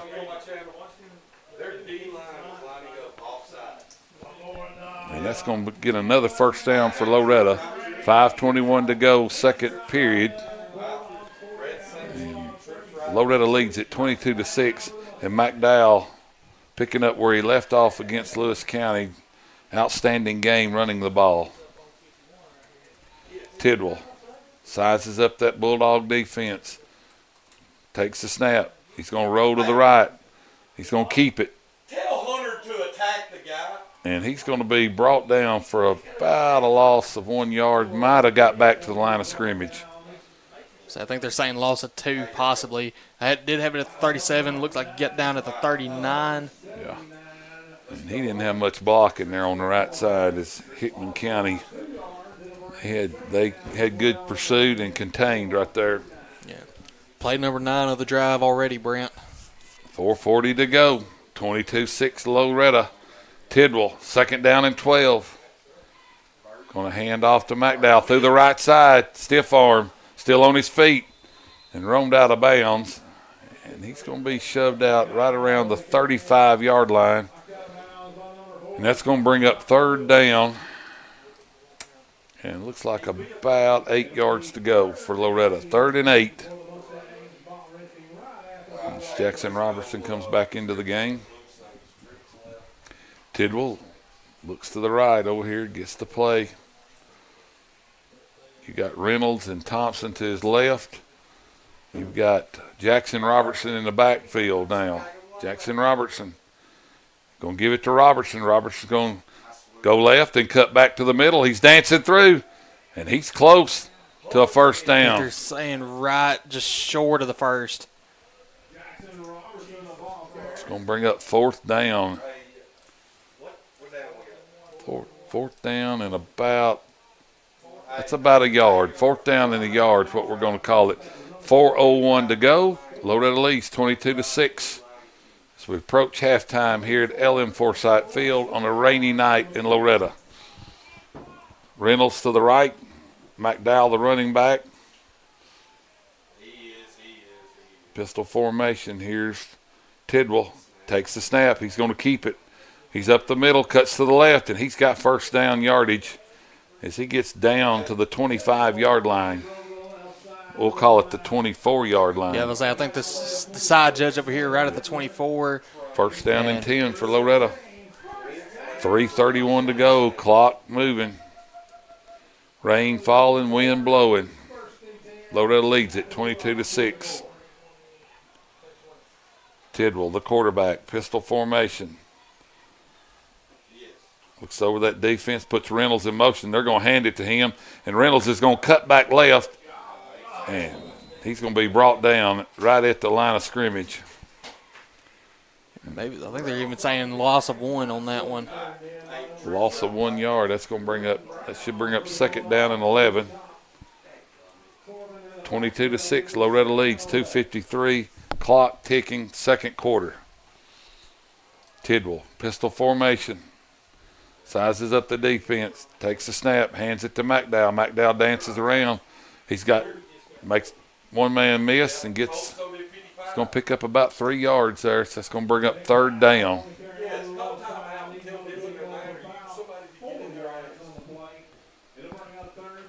Third down, and we'll call it about 6 yards to go. Tidwell looks over here to the sideline. Loretta's going to call a timeout. We're going to keep it right here as Loretto calls a timeout. And Michael Mullenix, Loretto has attempted 1 pass. It was incomplete. They did 2 passes. 2 passes, one of 2 tonight for Tidwell. 1 of 2 for 4 yards. Sorry, but I must have been looking away. Well, that one to Reynolds may be considered a rush. I'm not sure. Yeah. I counted it as a pass, but I'm not the official scorekeeper though.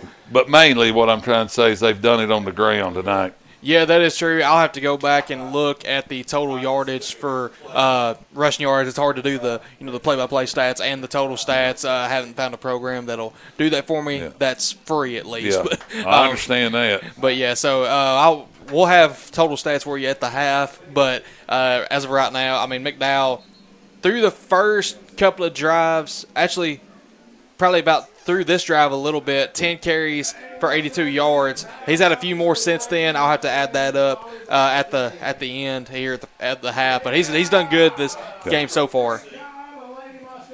All right, 3rd down and 7. Loretto on the march. 2:14 to go. They lead 22-6. Tidwell, the quarterback. And Tidwell gets the snap, and he's going to hand it. Don't fake the handoff. He's going to throw it. Thompson dropped the football as it was right on the money, but good coverage by the Hickman County defender there. So that's going to bring up 4th down. 4th down and 7.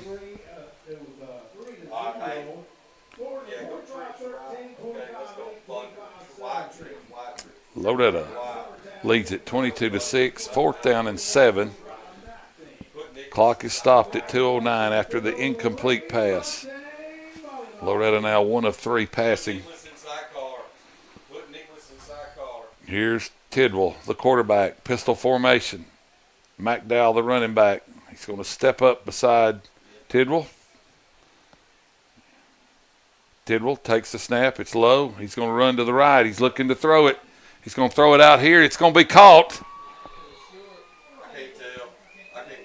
And right at the 12. It's going to be right at the 12. Hunter Smith, the receiver.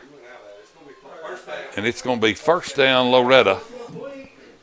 And that was a big throw and catch there, Michael Mullenix. Yeah, and of course we said, I mean, not a lot of passing plays tonight, but right now Tidwell, I mean, that was one that mattered right there. Yeah. So, and it was safe. Wasn't that long? We just got the first down. All right, 2:02 to go, 22-6. Loretto leads it. First down and 10 for the Mustangs. Tidwell, the quarterback, pistol formation. Man in motion, Reynolds. Low snap, handoff McDowell. McDowell through the right side, still on his feet, and he's going to walk into the end zone. Touchdown, Loretto. I do not see a marker on the field. And touchdown, Loretto. Loretto leads it 28-6, 158. 158 to go, and it looks like Loretto's going to go for 2. And I think they're going for 2.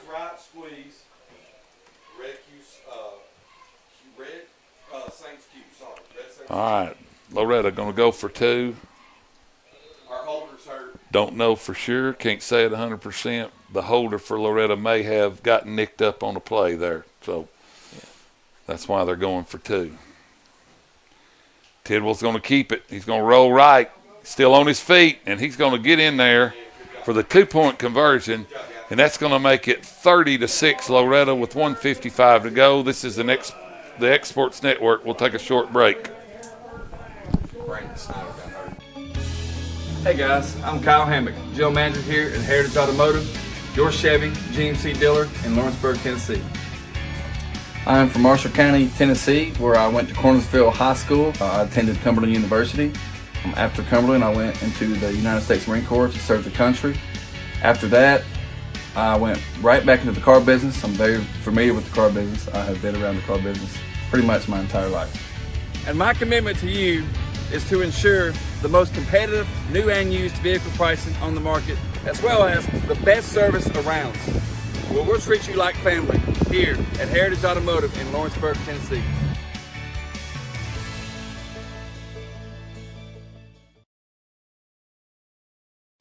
All right, we're back here at LM Forsyth Field, a soggy LM Forsyth Field. Loretto just scored on 16 plays, 68 yards, and they took 6:20 off the clock. And they completed one pass. The majority of that drive, though, Michael Mullenix on the ground as Loretto set to kick off Chambliss.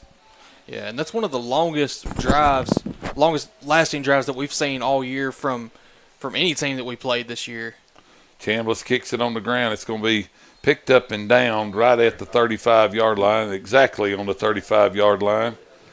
And Loretto go on defense with 1:51 to go. They lead 30-6 here at Loretto. And as I've mentioned many times, on a rainy night, and it's still raining, as you can see.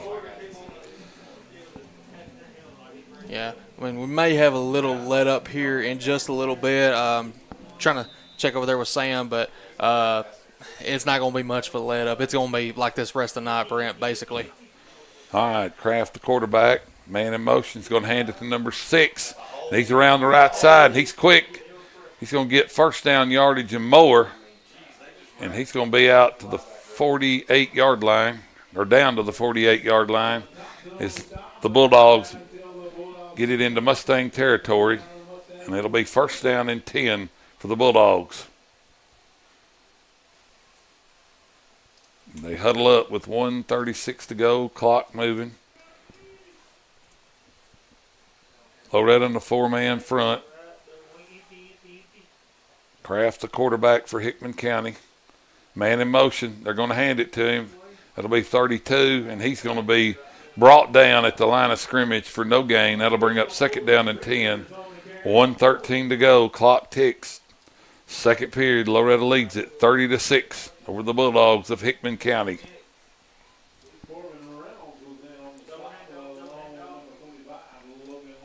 Number 45, Logan Long, in on that tackle. I think it's at him and Reynolds with the stop. Yep, Logan Long, Leoma Elementary, getting in on the action. Here's Kraft. Man in motion, going to hand it to him. Got a penalty flag as he gets the first down for Hickman County, but I think it's going to come back. Yeah, and you can see it right here, Brent. Let's see what they had to do right here. Almost thought offside, number 21 almost didn't get set there. And you're saying right there, I think they're calling it on number 21, far side receiver, who really was out of the equation on that play. Yeah. All right, that's going to be a penalty, and they're going to march back 10 yards. And Hickman County will have it 2nd down and 20. No, that's going to be less than that, I believe. It's going to be right around 2nd down and 15, looks like 14 maybe. 2nd down and 15 is what we'll call it. 42 seconds to go. Loretto leads it 30-6 here in the first half. Kraft sizes up the Mustang defense. The Mustangs in a 4-man front.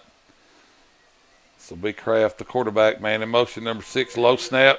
They're going a little shuffle handoff there, a little trickery, but he slipped down and fell. But even if he hadn't, Loretto had that one read pretty good. So he's going to get no gain there as he gets back to the line of scrimmage.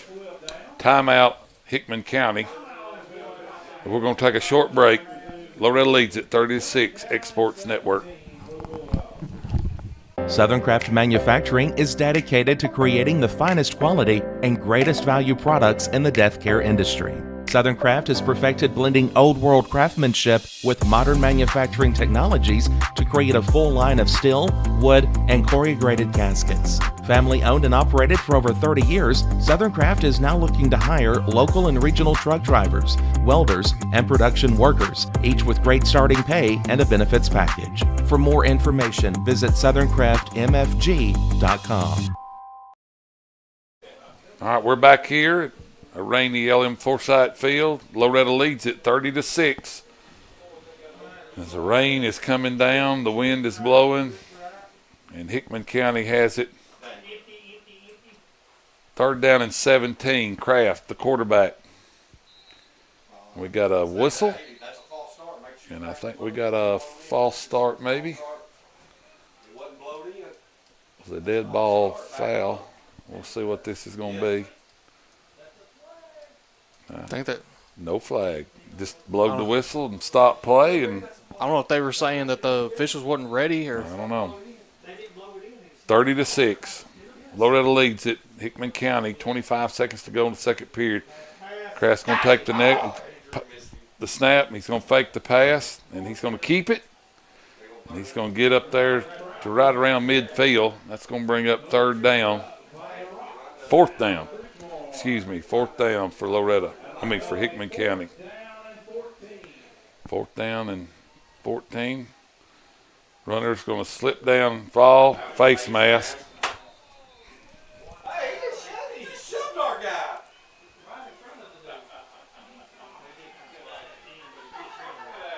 All right, looks like they're going to get a face mask on Loretto. Yeah, I think they'll get one more play. The clock did expire, but it's one more play. Yeah. Loretto leads at 30-6 and cannot end the half or the game on a defensive penalty, so looks like Hickman County's going to get one more play here. Because Loretto was called for a face mask, and they lead 30-6. And we're going to run another play, and then we're going to go to halftime.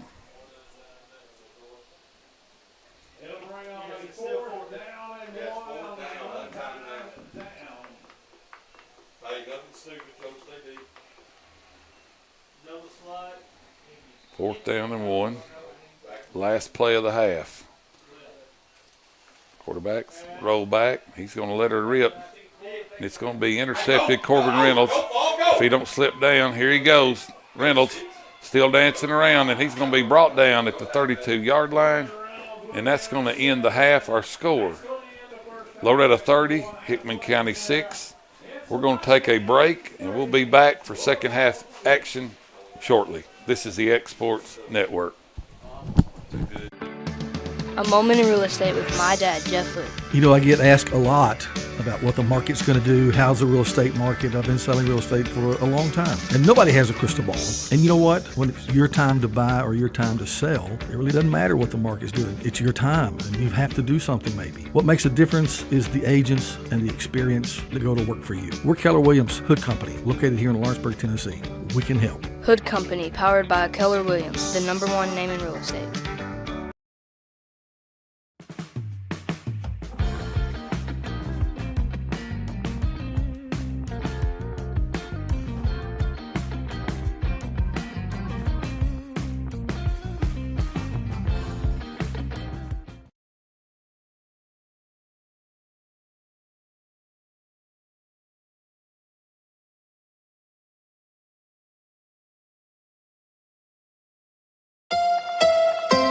From the Tennessee Valley Weather Channel, this is your sports forecast. Fred Gossett here in the Tennessee Valley Weather Center on this Friday evening with your latest forecast update. Showers have been around for much of the day. We'll continue with at least off and on showers through the overnight.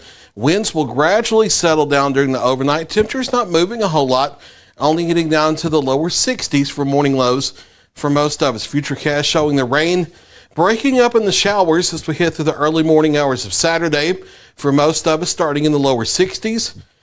And then Futurecast keeps the clouds hanging around so much that southern middle Tennessee, it doesn't get it out of the lower 60s. I do think it will be a bit milder than that, mid-60s if it's overcast through the day. However, if you do see a quick break of sunshine or two late morning to the afternoon, I wouldn't rule out getting as warm as 70 or 71.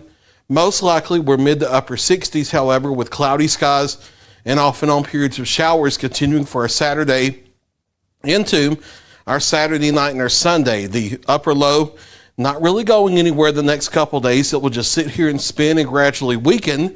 So some scattered showers possible on Sunday as well.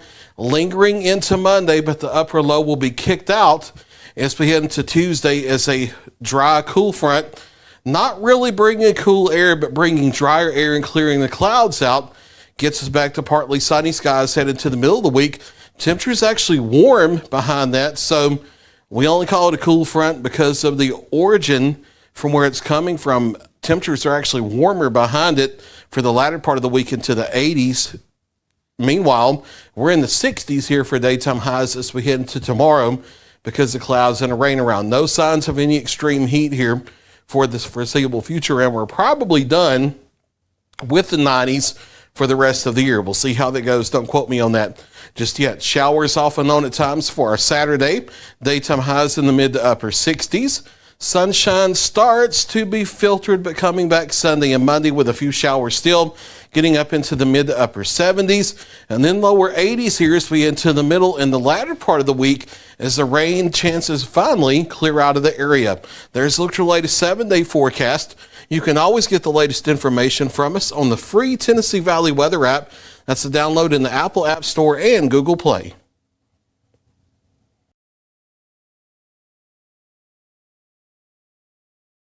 Patient care at its finest is found at Tennessee Valley Family Care.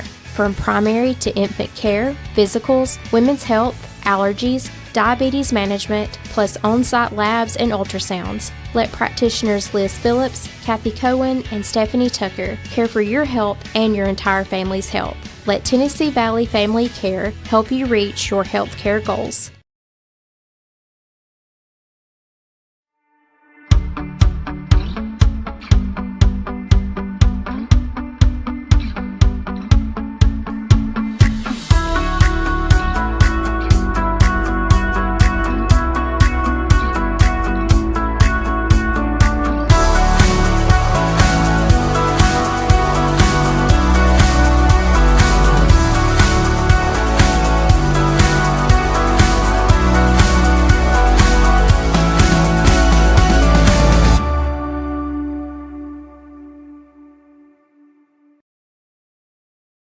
Make your property rock and roll with services from G&S Excavating, specializing in white sand, compost, mulch, topsoil, landscape gravel, and steel landscape edging. Turn to the pros who know how to make your project shine with years of experience. The best part is they're locally owned and operated.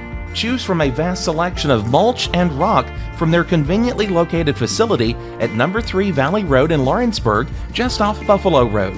Phone 931-279-3841 and get started today. What really matters during the ball game, we're at that point in the season where some are just beginning, some have already ended, and others are at that point where it's either win or go home. Depending on what your perspective is, it changes everything, doesn't it? In 2 Corinthians 4 and verse 18, we're reminded we don't look at the things that are seen, but at the things that are unseen. For the things that are seen are temporary, but the things that are unseen are eternal. Keep your focus, keep your perspective on the right things, the things of God, the eternal things. And that message brought to you by your friends at the Head on over to Shaw Southeast Distributing in Lawrenceburg to find everything you need for your home, business, or fundraiser. To make life easier, Shaw Southeast Distributing now accepts EBT cards. Have a concession stand, food truck, or just your kitchen at home? Leave it to Shaw to fill your shelves with ease. Shaw Southeast Distributing delivers. Family owned and operated. Phone 931-762-7760. Follow us on Facebook or visit us at 1603 Ripke Avenue in Lawrenceburg.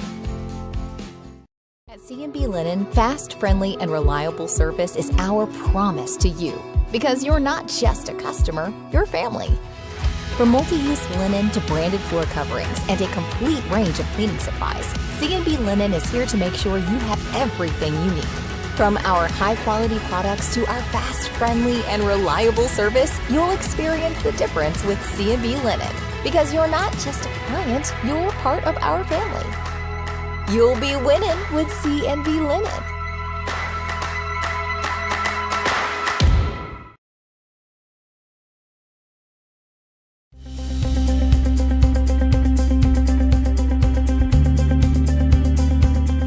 ArcticAir keeps your home or business comfortable.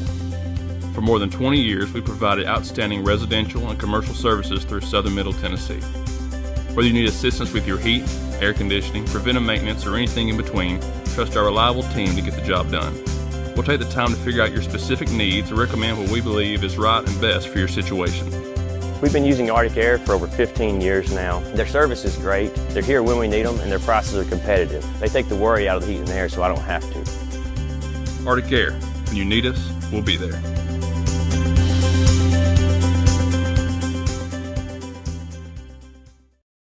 Got a dent, a ding, a scratch, or a bent fender? Major or minor, Car Country Collision Center in Leoma can fix you up. Car Country works with all insurance carriers, gives free estimates, can work on foreign and domestic vehicles, and has experience you can trust. They've been in business since 1990. Unfortunately, accidents happen, but you can get your car back on the road with as little hassle as possible with the help of Car Country. Call 931-852-4708 or stop by at 2567 Highway 43 South in Leoma.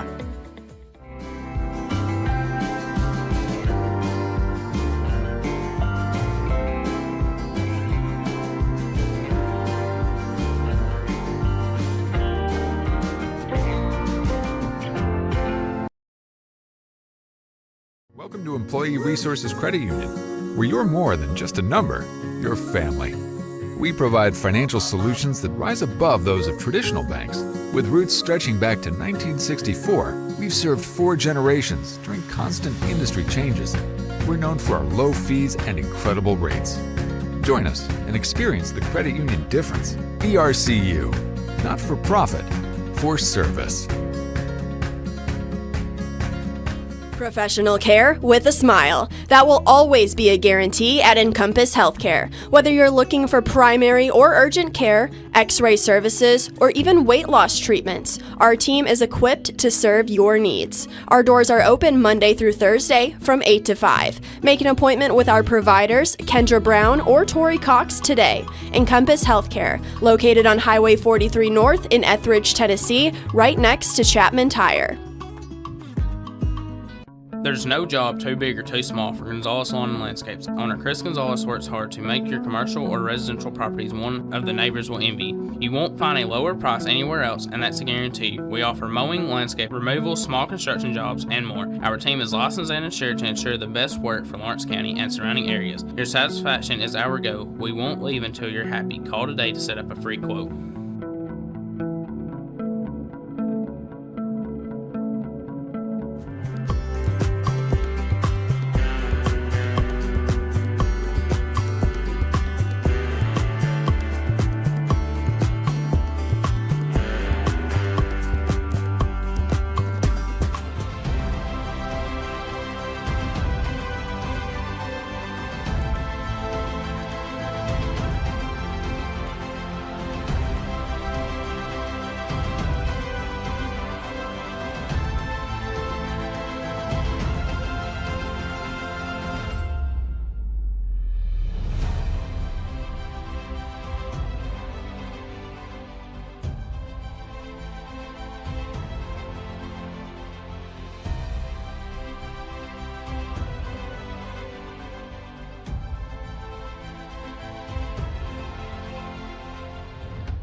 Make your lawn a legacy. At Legacy Lawn and Landscapes, we put more than 16 years of experience into your goals. We won't meet your expectations, we'll exceed them. We offer consultation, installation, maintenance, hardscapes, construction, and land clearing services. Owner John and Jamie Brewer with their team are dedicated to providing the highest quality landscape services to commercial and residential clients in Middle Tennessee. Service, teamwork, results. That's how you leave a legacy.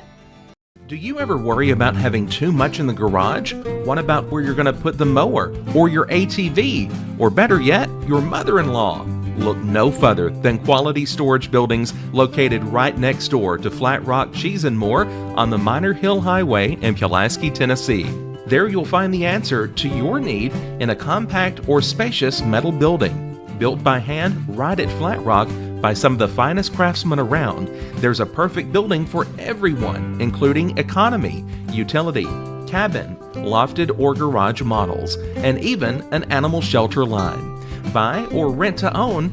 See the different models at Flat Rock or on North Main Street in Ardmore and on Highway 43 South in Dunn.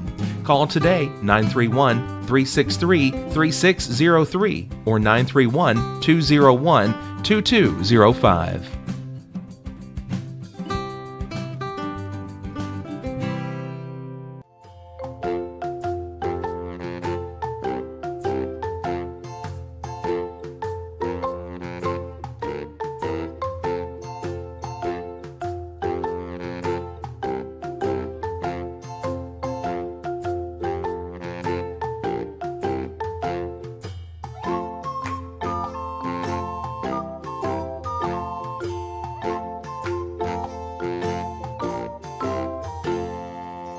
Don't just find a job, find a career with Resource MFG.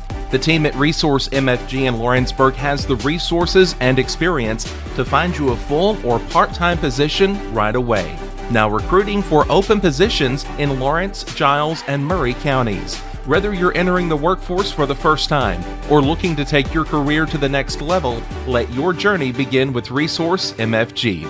Located at 300 Ellingson Street in Lawrenceburg. Phone 931-570-2111 to jumpstart your career today. At Smith Tax and Business Service, we offer many services. Along with personal income tax prep, we also offer tax preparation for corporations and partnerships. If you're a small business and looking for some extra help, give us a shout and we'll get you fixed up. Call Mary Beth Smith, Marion Matthews, Brooklyn Bates, or Michelle Staggs to find out how we can help you. Located at 208 Pulaski Street, phone 931-244-6633. If there ever was such a thing as a company that could do almost anything, well, Tenakee Properties is it.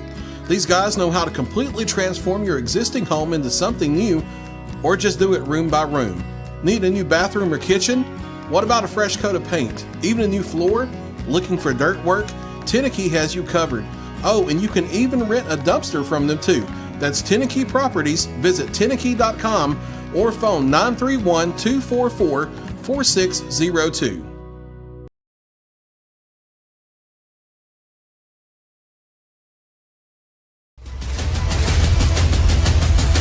This is the X Sports Network. All righty, ladies and gentlemen, welcome back to a soggy, rainy LM Forsyth Field. And as you can see on the radar, it's still raining. The wind is blowing, and Loretto is leading 30-6. And Michael, 30 points. Loretto scores 30 points in these conditions.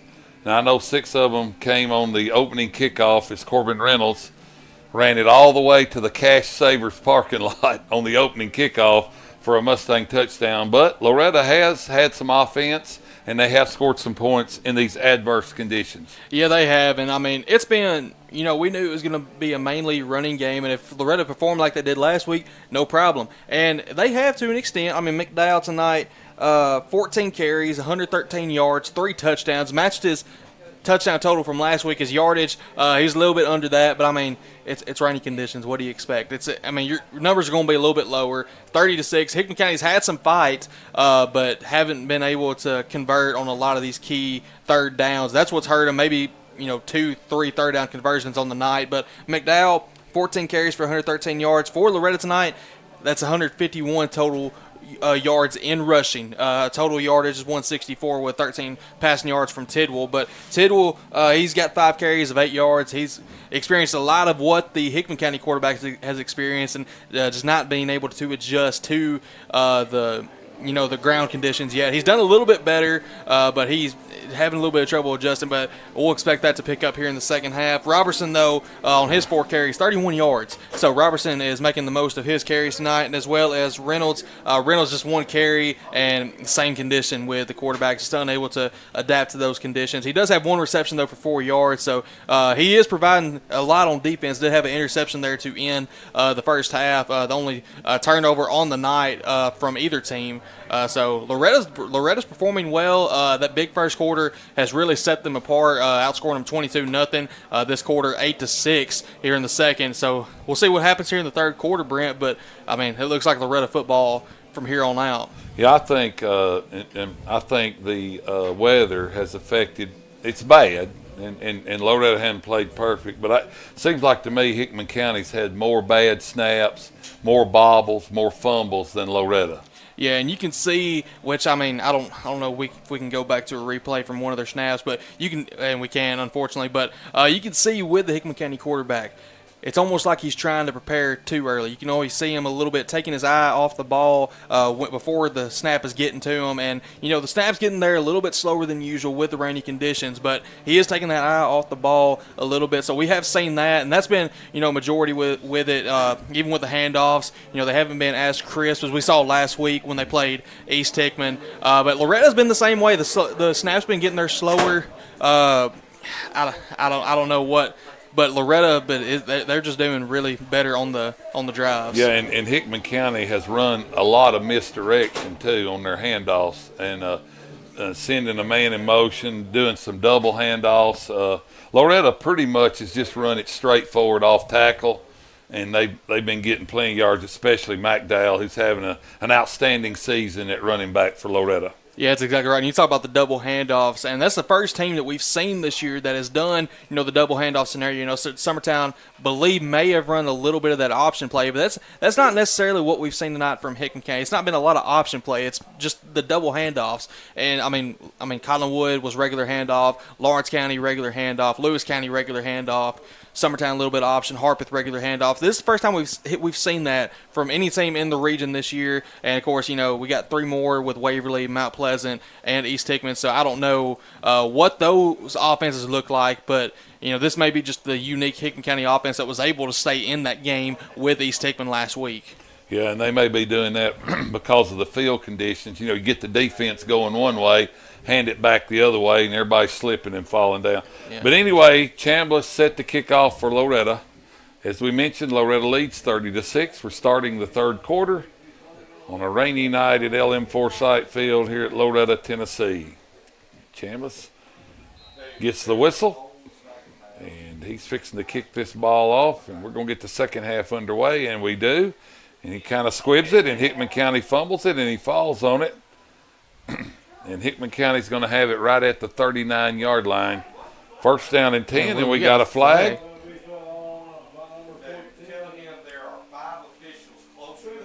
And it's going to be a flag on somebody, and we're going to sort this out. Maybe on Loretta's. I think a man came in there late. What do you think, Michael? I'm not sure what the call is. I mean, could be late hit, but, I mean, there wasn't really an opportunity for a holding. We'll see it right here. We're going to find out here.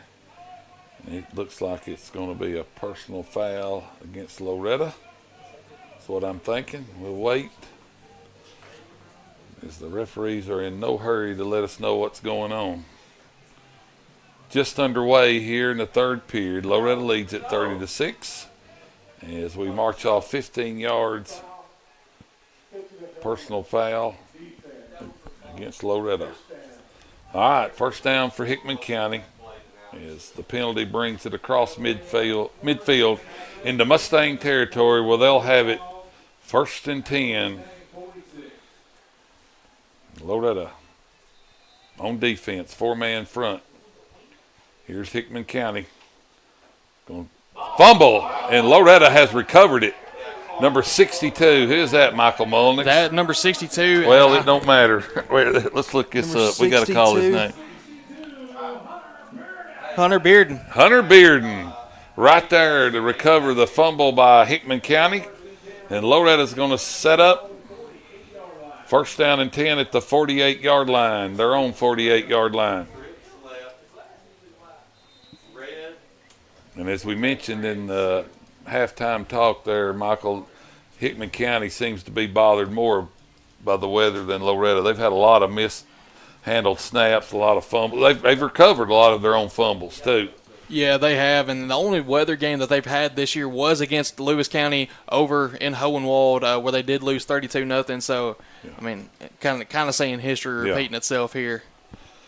Tidwell looks to the sideline to get the play. We've got Mack down the backfield, Smith to the right, Reynolds and Thompson to the left, and now we've got official. It's going to stop play. Maybe a legal substitution. I don't. Delay of game on Loretto. And that's going to be a 5-yard penalty on Loretto. And that's going to be first down and 15. And now Loretto comes to the line. Tidwell, pistol formation. And it's Loretta's first bad snap, and Tidwell's going to pick it up. He's going to use the referee, and he's going to roll to the left. He's open. He's going down the left side, still on his feet. And he's close to a first down. I think he's going to be a couple yards short. Yeah, maybe. I think they're spotting it right at the 47, I believe. But second down and 5. He must have ran out of bounds there. He turned a bad play into a good play. Tidwell looks to the sideline. Tidwell's jersey's a little dirty there, Michael. Yeah, it is just a little bit. Tidwell. He's going to take the snap, going to hand it to McDowell. McDowell's going to cut to the right, still on his feet. Makes a man miss, gets a block, turns it upfield. And he's got the first down for Loretto as he gets across the 40 down to about the 36-yard line. And it'll be first down and 10 for Loretto. Loretto doing it on the ground. They look to the sideline to get their play. McDowell, the running back. Jackson Robertson, the flanker. The slot man, Corbin Reynolds to the right.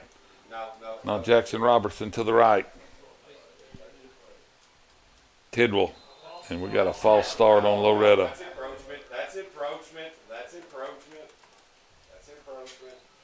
No, it's not. It's encroachment. This guy over here sitting on offside. No! No, this guy over here. Our down, our sideline. Our guy. False start on Loretto. Loretto, another penalty. That's going to bring up, it's going to make it first down and 15. As Tidwell looks to the sideline to get his call. We've got his offensive call. Here's Tidwell to the right side. Jackson Robertson. Tidwell to the left. He's still on his feet. And he's close to, it's going to be about 3 yards short, I believe. Right at the 30, I believe, is where they're marking it. Bring up second down. No, that way off there, 32. Let's see where they spot it.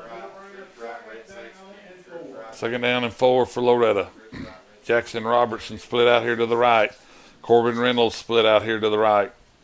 Tidwell, the quarterback. McDowell, the running back. Dylan Thompson split to the left. Tidwell takes the snap. He's going to roll to the right. He's just going to keep it. He's going to cut it upfield. He's got a block or two. He's going to go back to the left. Tidwell, stiff arm, still on his feet, and he's brought down. But not after he picks up the first down for Loretto. And that's going to bring up first down and 10. As the field conditions are they were bad, they're getting worse. 10-13 to go. Loretto leads 30-6. Excuse me. Tidwell looks to the sideline to get his play. He's got 2 flankers right, 1 left. McDowell, the running back. Tidwell gets the snap, hands it off. McDowell cuts to the left, breaks free, spun down, and he's going to lose about 5 yards all the way back to the 29-yard line. I think forward progress right at the 29. I don't know if they're going to give him a 31 or 29 there. Not 31, excuse me. Well, right on the 30. Second down and 17. Tidwell looks to the side to get his play. Loretto in no hurry. Clock running 9:20. They lead 30-6. And Loretto in a new formation here. Tidwell, the quarterback, going to hand it to Reynolds. Reynolds going to cut up the middle. He's got speed. He's going to cut to the left. Makes a man miss. He's still on his feet. He's going to run out of bounds. Michael Mullen's close to the first down for Loretto. Yeah, and Reynolds just one of the more athletic receivers that we've seen, and he can run the ball, he can pass the ball. He's had to do that a little bit this year, and he's just barely short of that first down mark.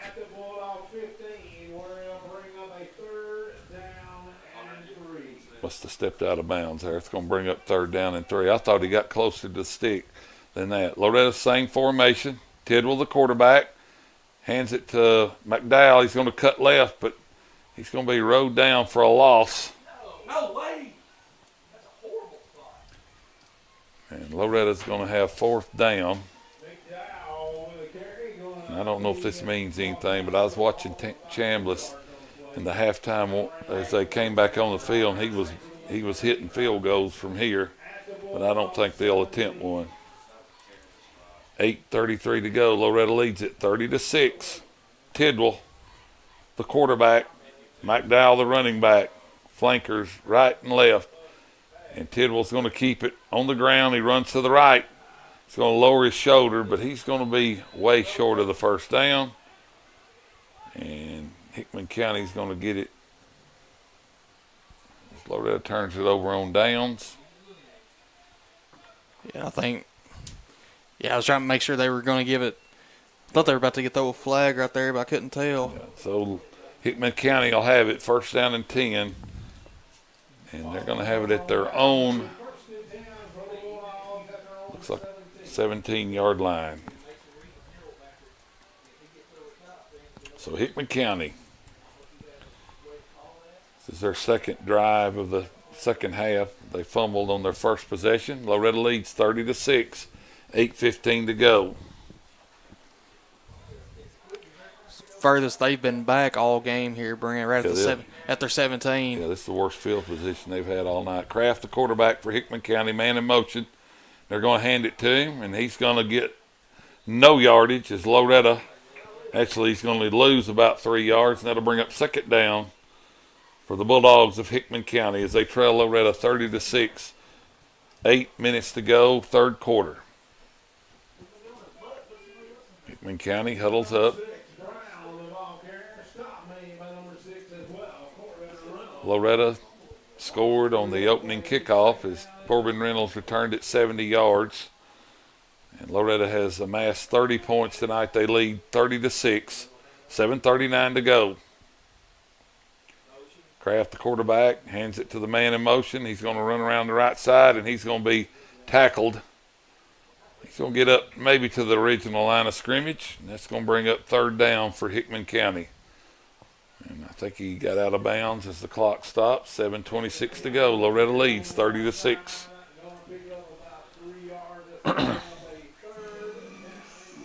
Third down and 10 for Hickman County.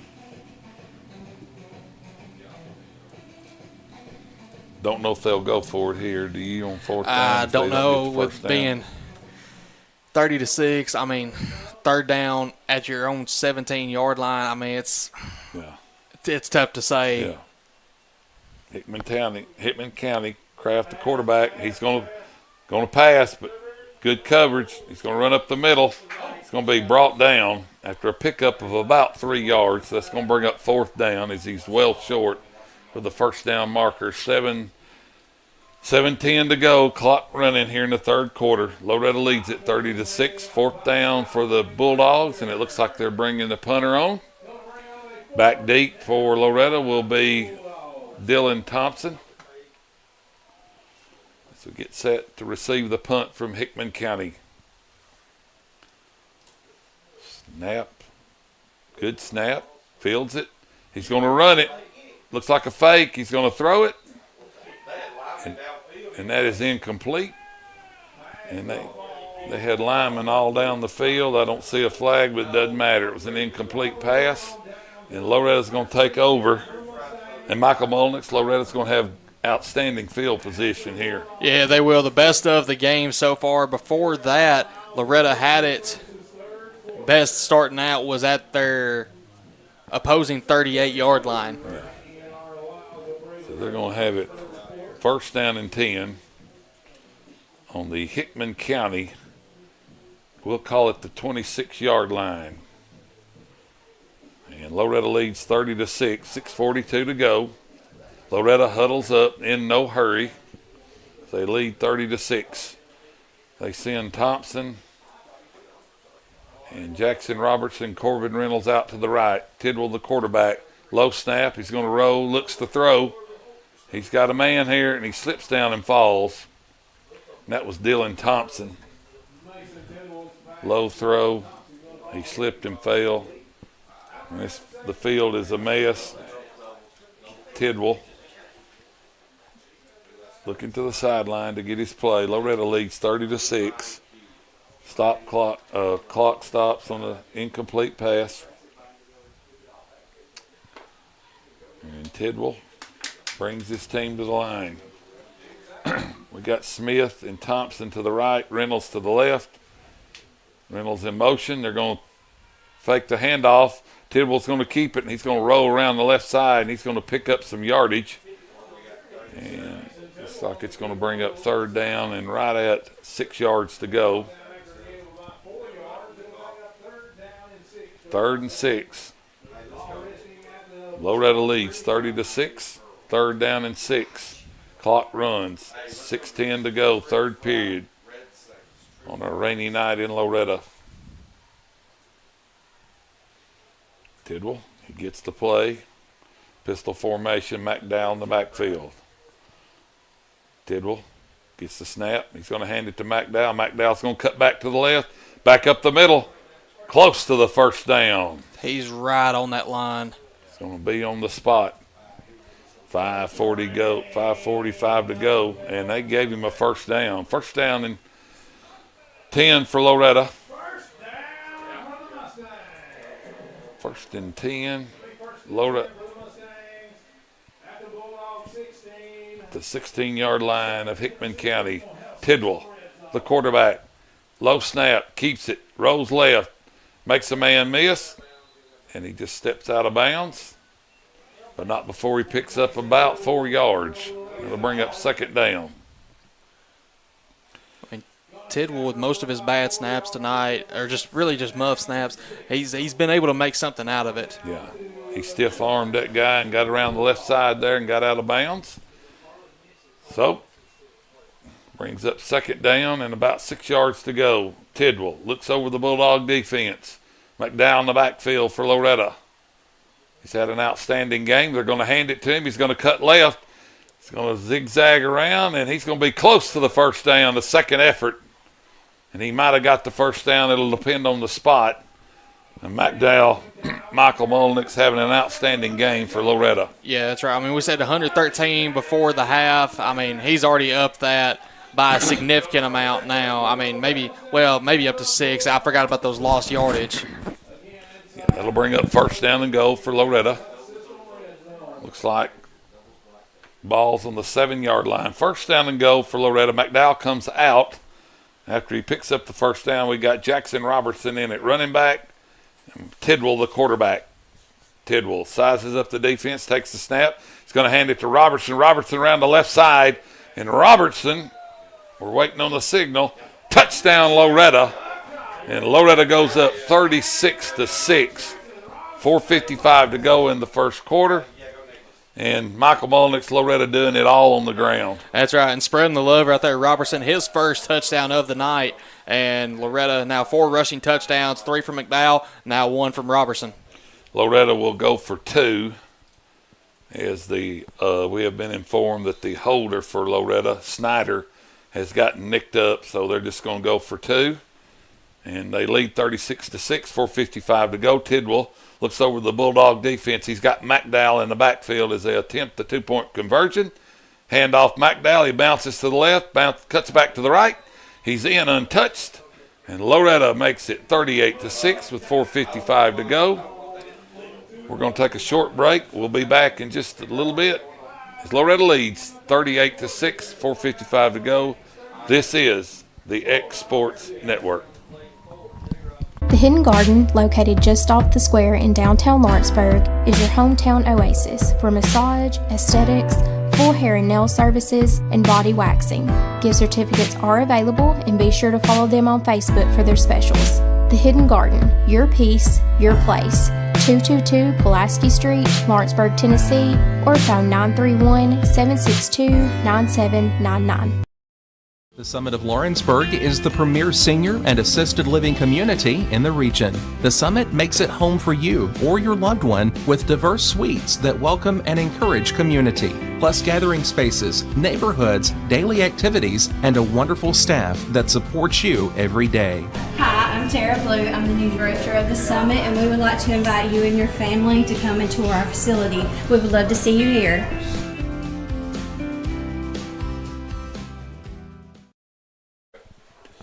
All right, we're back here at L.M. Forsythe Field, a very soggy L.M. Forsythe Field. Loretto has just scored on a 6-play drive, 26 yards, 1 minute 47 off the clock, and Chambliss squibs it to the up man. He's touched it and fumbled it, and he jumps on it at the 31-yard line where the Bulldogs will set up shop.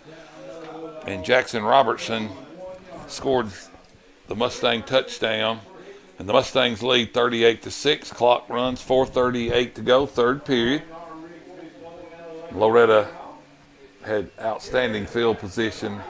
And as we mentioned, that was a 26-yard drive. It only took 6 plays to score. And as Loretto did it all on the ground, as that's what they've done most of the night tonight, Michael Molnick's. Yeah, that's right. And they've just built off the rushing momentum from last week, and this has been great rushing game from Loretto, even in the soggy conditions. Kraft going to give it to the man in motion. That's number 6, and he's around the right side, makes a man miss, gets a good block, and he gets up there close to the first down. He's going to be about 3 yards short, and the referee slipped down there as he was trying to spot the ball. And the field is getting in pretty bad condition. As you can, we're watching the replay here. Number 6 just rolls around the right. Looks like that might have been a hold, but maybe I'm a Loretto man, so the referee didn't think it was a hold. All right, Hickman County, 2nd down and 3 for Hickman County. Going to hand it to the up mount, going to keep it, dances around. Loretto's going to tackle him, and I think he might have got back to the original line of scrimmage, or he might have lost a yard. So it's going to bring up 3rd down for Hickman County. 3:18 to go. Clock runs. Loretto leads 38-6. Number 45, Logan Long on the tackle. Called his name quite often tonight. Leoma Elementary. Logan Long, number 45. All right, Hickman County. 2:52 to go. 3rd down 4. They trail 38-6. Going to hand it off. That little double handoff again. Man rolls to the right. We got a flag on the play, but as he picks up right around 15 yards there, but I think this might come back as we might have a hold. Yes, sirree. We got a hold on the Bulldogs, and that's coming back. So we'll replay 3rd down. That'll make it 3rd down and 14. It's number 62, Hunter Bearden, is coming into the game.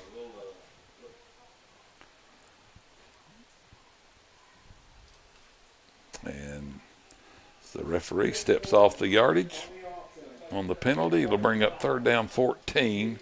Loretto leads 38-6 as the clock is running here at a soggy LM Forsyth Field.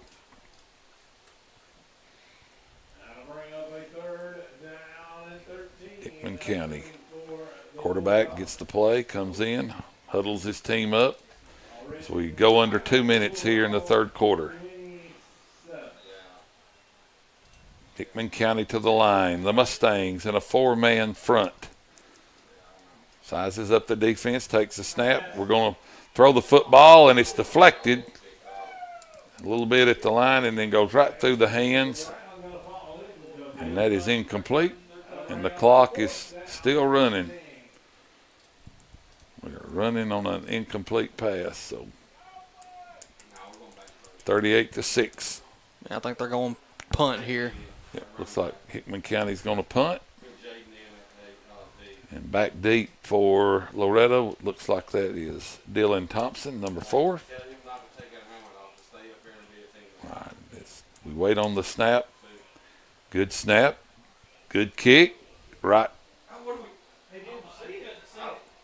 And Loretta's going to let it bounce. And that's where we're going to start play as the clock is running. 56 seconds to go. 38-6, Loretto leads.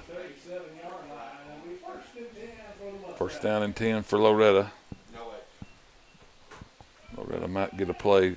And we may be going different quarter. No, I thought we were going different quarterback here, but it still will be Tidwell. Tidwell comes in. It's my first year calling football. The clock's just continuing to run even after? Well, I think I don't know if they're at the mercy rule now or what. Okay. Loretto might get one play off here. We got 17 seconds and counting. 3rd quarter, Loretto leads 38-6, and they just wound the clock on the play clock. So here's Tidwell, low snap, handoff. McDowell, right side, cuts up the middle. That may be Jackson Robertson, excuse me. And that is Jackson Robertson, and he's all the way out. And he gets into Bulldog territory. As the quarter comes to the end, Loretto leads it 38-6. And we are going to take a short break here as Loretto leads 38-6. We'll be back shortly.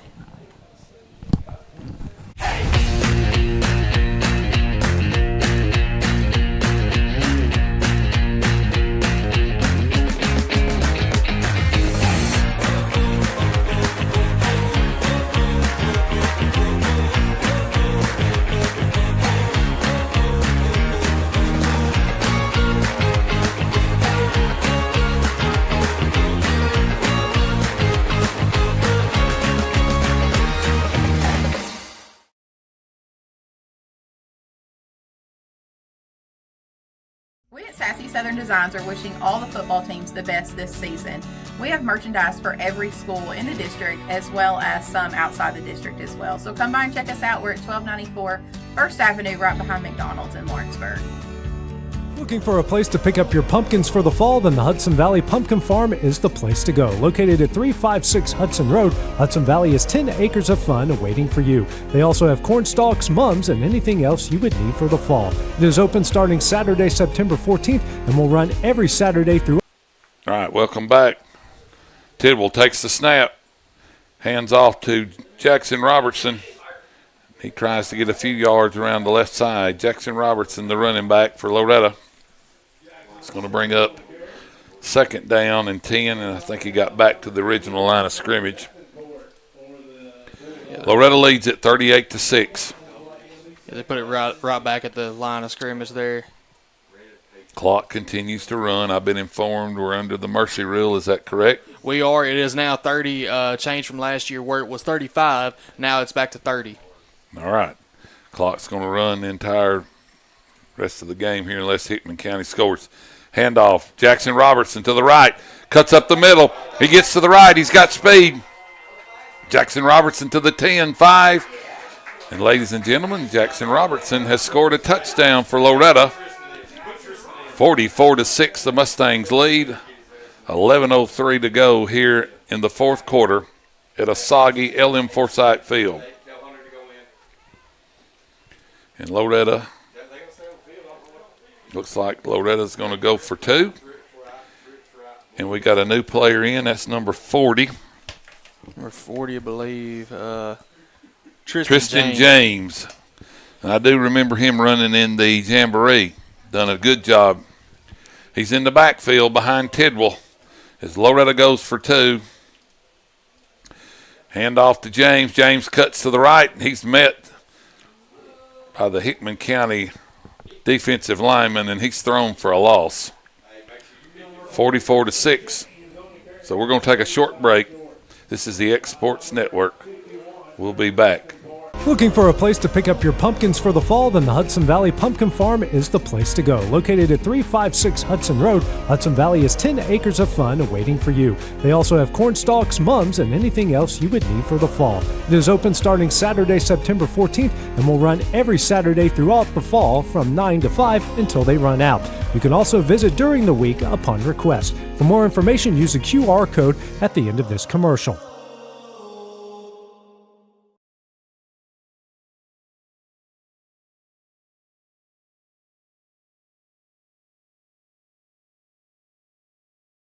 All right, we're back. And Michael Mullins, how long was that drive? Well, you got a minute 30 off a time of possession plus the 30 or 63 yards capped off by Jackson Robertson, 47-yard touchdown. And if I'm correct, that's his 2nd touchdown of the night? That is. And now that puts him, I believe that gets him over the 100-yard mark as well. Loretto's got 2 rushers over 100 yards. All right, Chambliss set the kick. Mustangs lead 44-6. 11:03 to go in the 4th quarter. Chambliss kicks it away, and it's a good kick. It's going to roll down. Fumbled. Hickman County going to pick it up and run with it. He's up, and he's going to be brought down at about the 29-yard line. He might have made it to the 30. And what? Or 20 yards. Yeah. No, that's the 20-yard line. Excuse me. Flags were thrown by the head and side referee here. I don't know what for. It's after the play, so. And so it's going to be some kind of personal foul.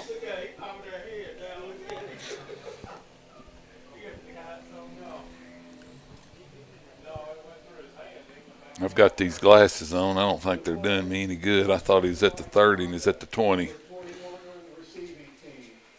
And they're saying unsportsmanlike conduct on number 21 from Hickman County. Unsportsmanlike conduct.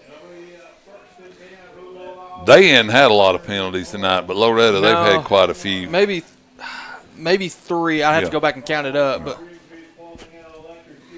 Hickman County, 1st down and 10. And they are deep in their own territory here, backed up against the goal line. And the quarterback, Kraft, for the Bulldogs. The clock runs, 9:40 to go. Loretto leads it 44-6. And we get set, and now we've got the referees talking about something or trying to get a dry ball maybe. I don't know. Everybody gets set, and then we don't snap the ball. So here we go. Now they wind it, and we get ready to play. Kraft, the quarterback, takes the snap. It's low, and he's going to come out of there, and Loretta's going to bring him down. And I don't know if he made it back to the line of scrimmage or not. The side referee was walking back, so I think they're saying maybe a loss of 4 on that one. All right, 8:58 and counting. 44-6, Loretto leads the Bulldogs of Hickman County. And the rain continues to fall, and the wind continues to blow. And we're not affected by it as we're up here in this nice dry press box. Yeah, I'm thankful that the broadcasters get to be up in the press box. That's right. Hickman County, second down 15, deep in their own territory. They hand off to the up back, and he's going to roll around to the right side, and he's going to slip down and fall. And he's going to pick up a few yards there. And got back to the 11, I think. So it's going to be right around the original line of scrimmage. That should be about 3rd down and 10. 3rd and 10 for the Bulldogs of Hickman County. It looks like Loretta's got some subs in on defense. Hickman County. And there, look over the Mustang defense. The quarterback Kraft takes the snap, and he's going to keep it. He's going to roll to the left, and he's going to be tackled. And that tackle was made by number, who is that? I need to start learning some of these. 66. That was Fan Austell, I think. Yeah, Fan Austell, junior defensive lineman. And he tackles him for a 1-yard loss. That's going to bring up 4th down. And Hickman County's going to punt. We got Dylan Thompson back deep. He's planted himself around the 45-yard line. Either way, Loretta's going to have good field position here unless something unforeseen happens. Right. Maybe with the rain not in his eyes, he won't back up from this one. Yeah. Snap's good. We got a penalty flag. It's a pretty good little punt. And then Dylan's going to let it bounce. That's a good job there by Dylan. And it's going to fall dead at the 34-yard line. But as I mentioned, we got a penalty flag. And let's wait on the head official to tell us what's going on.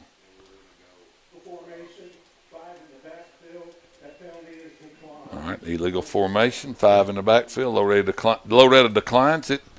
And they're going to have it 1st and 10 at the 35. And it'll be interesting to see if Tidwell comes back in the game. I was going to say, it doesn't look like it. Looks like they're sending number.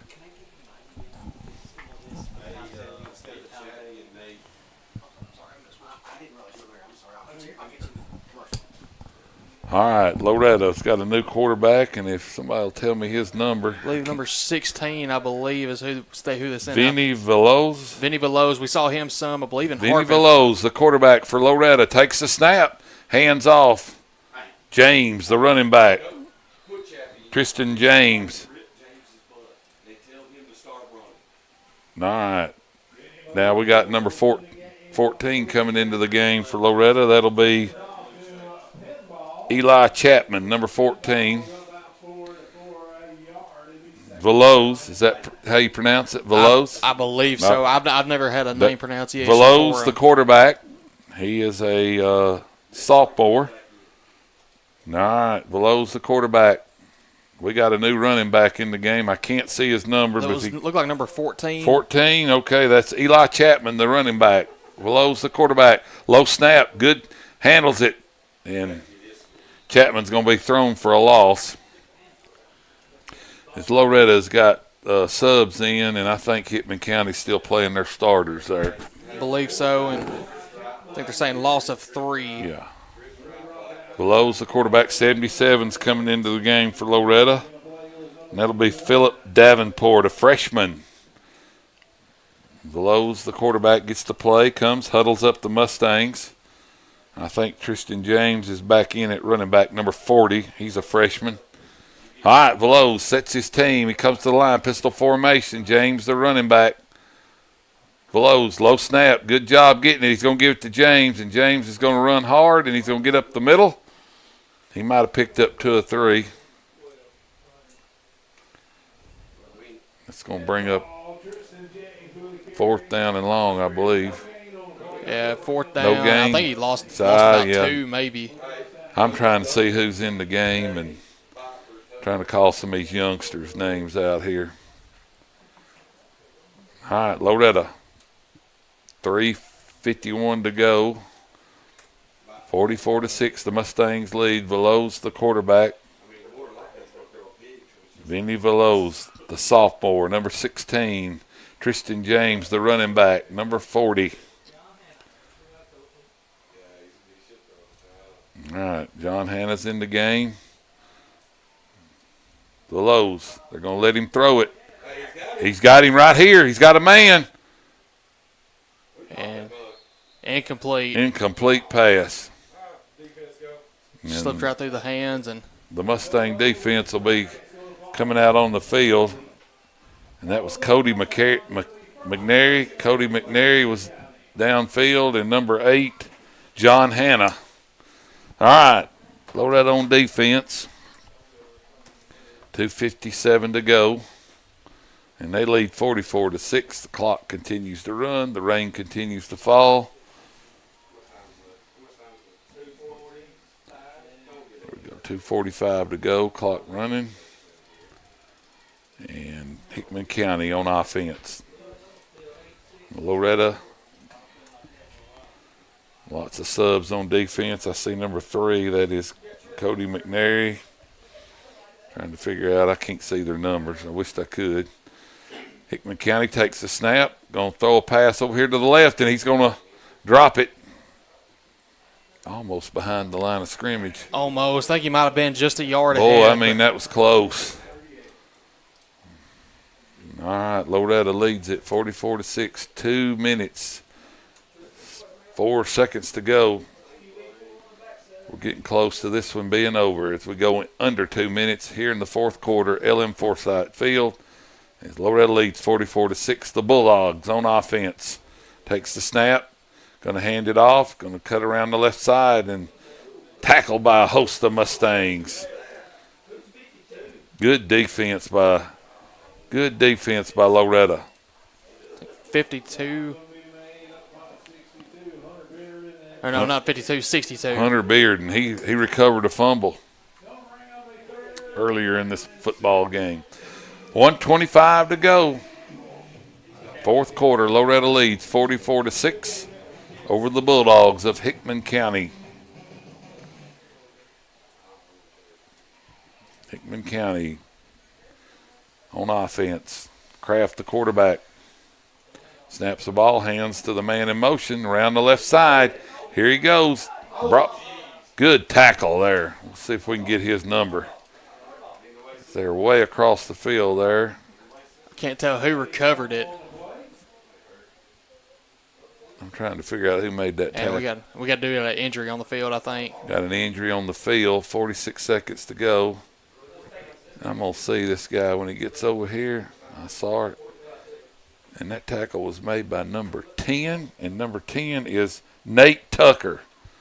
Look at him. Outstanding tackle. Caused the fumble. Did we get the ball back? I think they are ruling him down. Okay. I think Loretto might have recovered it, but I think they did rule him down. Yeah. Number 10, Nate Tucker. Outstanding tackle there, freshman. I see number 66 coming into the game for Loretto. That's Finn Austell. Hickman County, clock runs, 30 seconds to go here in the fourth quarter. As this one's about over. Going to hand it off to the right side, and he's going to run around here. Got a hold right there. There's a flag, and they're going to touch him as he goes out of bounds. He's forced out of bounds by number 38. That'll be Preston Way, a senior. As the clock continues to run, holding on Hickman County. 3 seconds, 2 seconds, no seconds. This game is over. Loretto wins it 44-6 over the Hickman County Bulldogs. And we'll take a break, Sam, or we'll just talk it over a little bit and then we'll be done. So, Michael, what you think? I know the weather was bad, but Loretto got a lot of yards on the ground, didn't have to throw it much. Yeah, weather was a big one today, but Loretto was able to adapt well. And Hickman County, I mean, I mean, they're a team. I'm not going to say it's a rebuild phase, but I mean, it's not the same Hickman County in years past. But Loretto was able to adapt well to it tonight, as other than Hickman County. But I think Loretto, they've got a lot of momentum here as they go towards the end of the year. Now you got Waverly, you got Mount Pleasant, you've got East Hickman left. Two huge games right there. East Hickman, Mount Pleasant right now at the top of the region. And if I'm not mistaken, Lewis County was beating Mount Pleasant, 3:30 left to go in the fourth quarter. Let's see if that one is updated from Coach T. And it's still 8-6, so maybe we'll try to get a final on that as we end here. But Loretto it was just dominant tonight for Loretto. Yeah, Loretto had two rushers over 100 yards, and we don't have the final stats tallied up, but we'll talk about that next week. And next week we go to East Hickman. We do go over to Lyles, Tennessee. So, all right, for Sam Camp and Michael Mullenix, I'm Brent Thomas. We're going to get out of here, and we're going to try to stay dry as we get back to the vehicle. This is the X Sports Network. Thanks for listening. This is the X Sports Network.